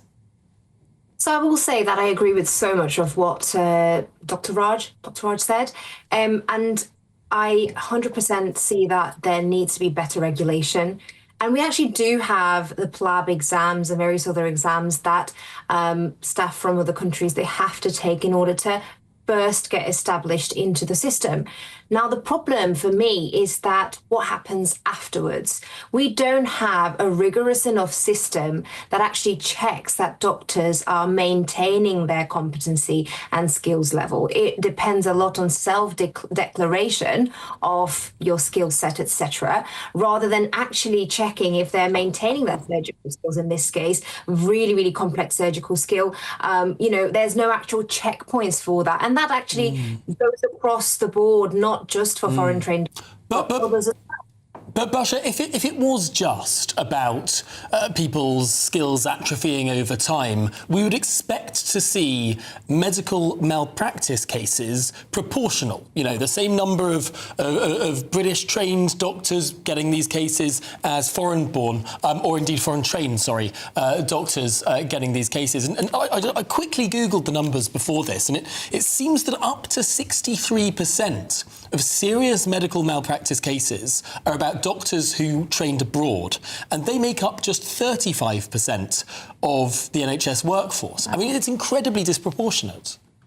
I 100% agree. And I have seen this in person where even before doctors have actually passed those exams, they're actually able to join the workforce. Yes, in a supervised capacity, but as any resident doctor or doctors on the ward would have seen, that supervision can be very scanty. And a lot of times you are just left to your devices. So there's definite safety concerns. I think the GMC is too busy policing and censoring what doctors are saying on their social media and how they're putting forward their political views, then actually rooting out the bad eggs that they need to. Well, Dr. Raj in the studio, I forgot what I was going to say. Oh, how do private practices ensure that, because there are lots of foreign doctors, foreign-trained doctors working in private practices in this country, so how do they manage to ensure a high standard and the NHS is failing?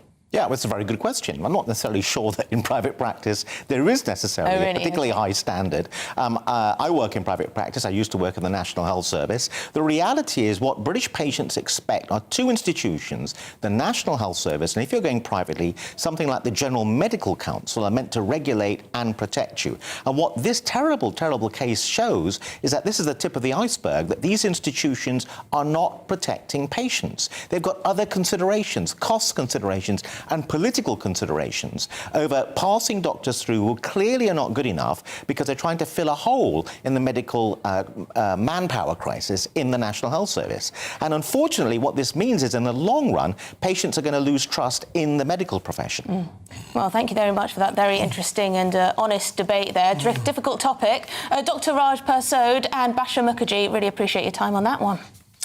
Well, now some more on that breaking news that a woman has been arrested after multiple people were stabbed in Covent Garden in central London. Yes, a Met Police spokesperson has said at around 12:30 today, police were called to reports of a stabbing. Officers attended alongside the London Ambulance Service and London's Air Ambulance. 4 men aged 34, 39, 42 and 52 were found with stab wounds and assessed at the scene by paramedics. They've since been taken to hospital and we await an update on their injuries. The statement continues. A 47-year-old woman was arrested on suspicion of possession of an offensive weapon and assault. She was taken into custody where she remains. Right, we'll bring you more information as and when we get it. This is Good Afternoon Britain on GB News. Lots more coming up. Yes, an abandoned SpaceX rocket has crashed into the moon after drifting uncontrollably through space for nearly a year. Yeah, we'll have all the details on this exciting story. Yeah, after the weather forecast.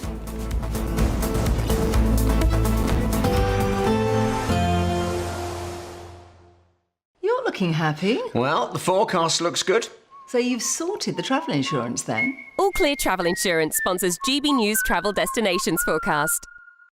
Thunderstorms for some parts of Germany, Austria into the Czech Republic, fine elsewhere, and the heat continues to build on Thursday across Central and Eastern Europe. Mostly average temperatures or near average for Greece, but into Italy, Croatia, Slovakia, Romania, Hungary, it's exceptionally hot temperatures heading towards 40 Celsius. 1 or 2 thunderstorms, northern parts of Spain into Andorra. Otherwise, a lot of fine weather for Spain, for Portugal and for the Canaries over the next few days. All Clear Travel Insurance sponsors GB News Travel Destinations Forecast. Britain's newsroom. Weekday mornings from 9:30. Yes, the Malaysian government has announced that it will renew the search for Malaysia Airlines flight MH370, which disappeared 10 years ago without a trace. Yes, the plane was carrying 239 people from Kuala Lumpur to Beijing. Previous attempts to locate the plane have all failed, leaving the families of those on board without any kind of closure.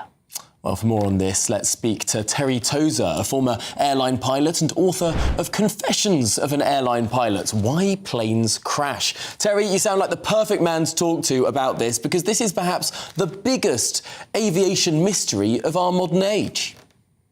Yeah, it is, and obviously a great tragedy as well.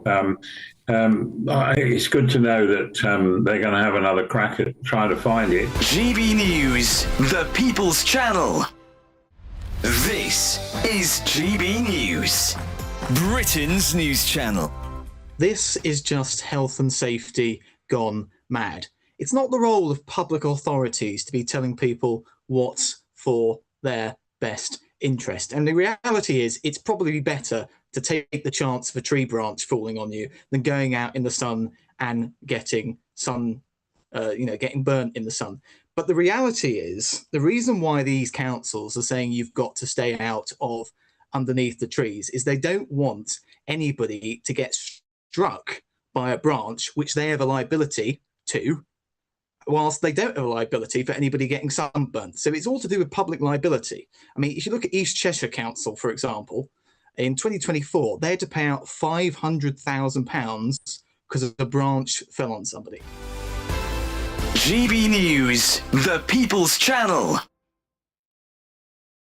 This is GB News, Britain's news channel. In my hand, I have a colander. I have a piece of paper.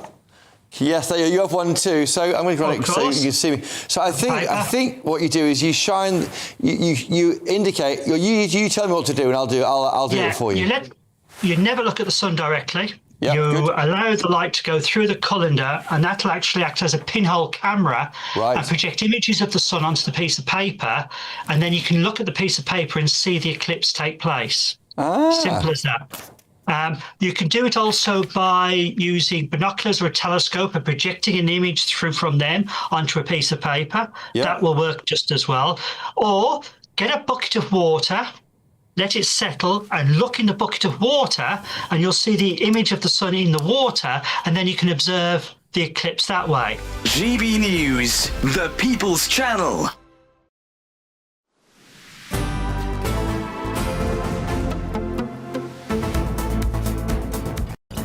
Good afternoon, Britain. It's coming up to 10 to 3. Now, an abandoned SpaceX rocket has collided with the moon after spending nearly a year travelling through space. The rocket made an uncontrolled impact on the lunar surface, creating a crater and sending a cloud of dust and debris into space. Well, joining us now is the science broadcaster and author Mark Thompson. Now, Mark, this wasn't meant to go this way. This is sort of accidental.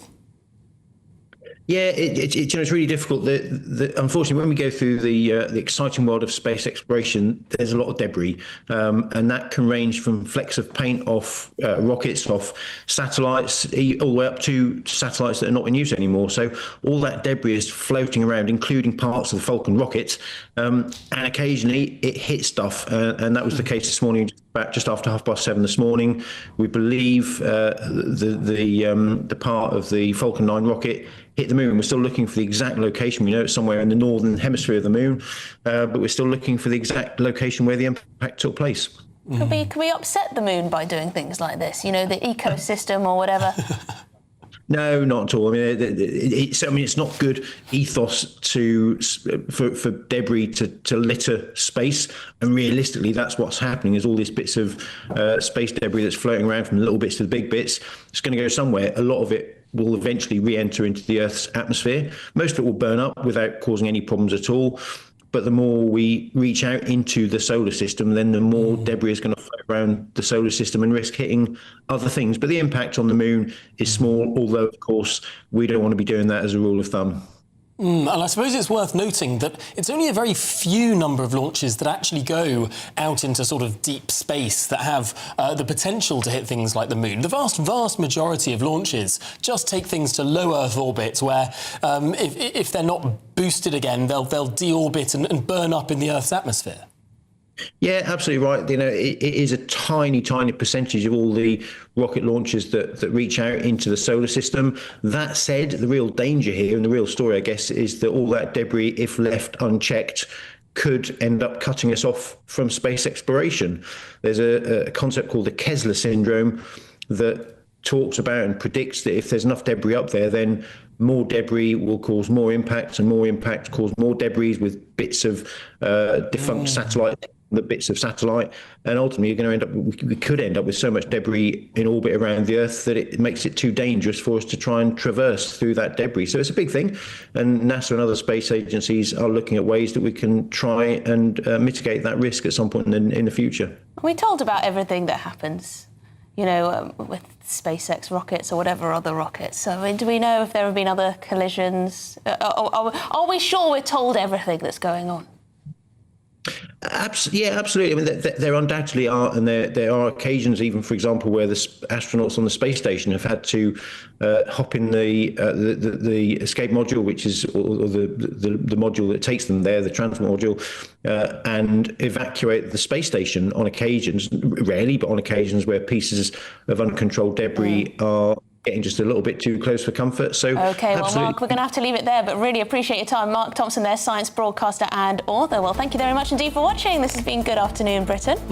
And tomorrow we're going to be all over the country, yes, so don't miss that. But Martin Daubney's up next.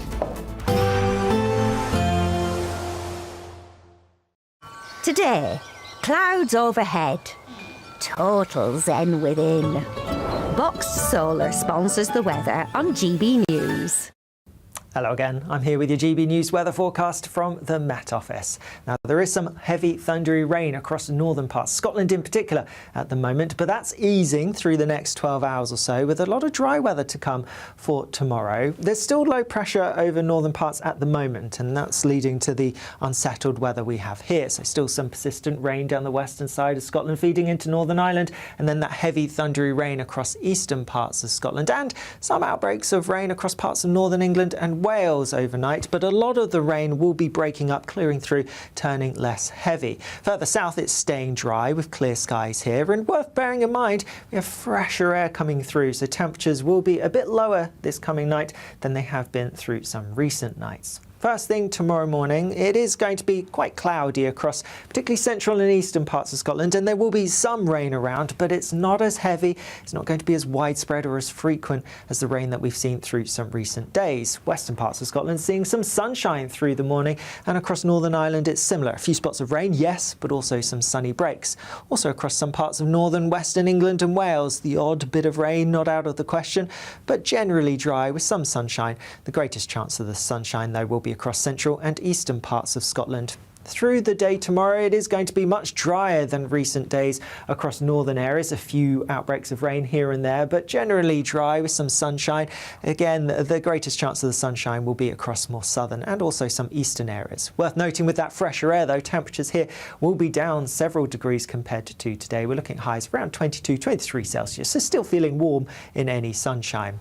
Later on through the evening, it's looking fine for much of the country, but towards the far northwest, a bit more cloud building and a bit of rain arriving later on. Friday looks largely fine for many places, but in the north over the weekend it's going to be quite unsettled with some strong winds and some rain, hotter in the south.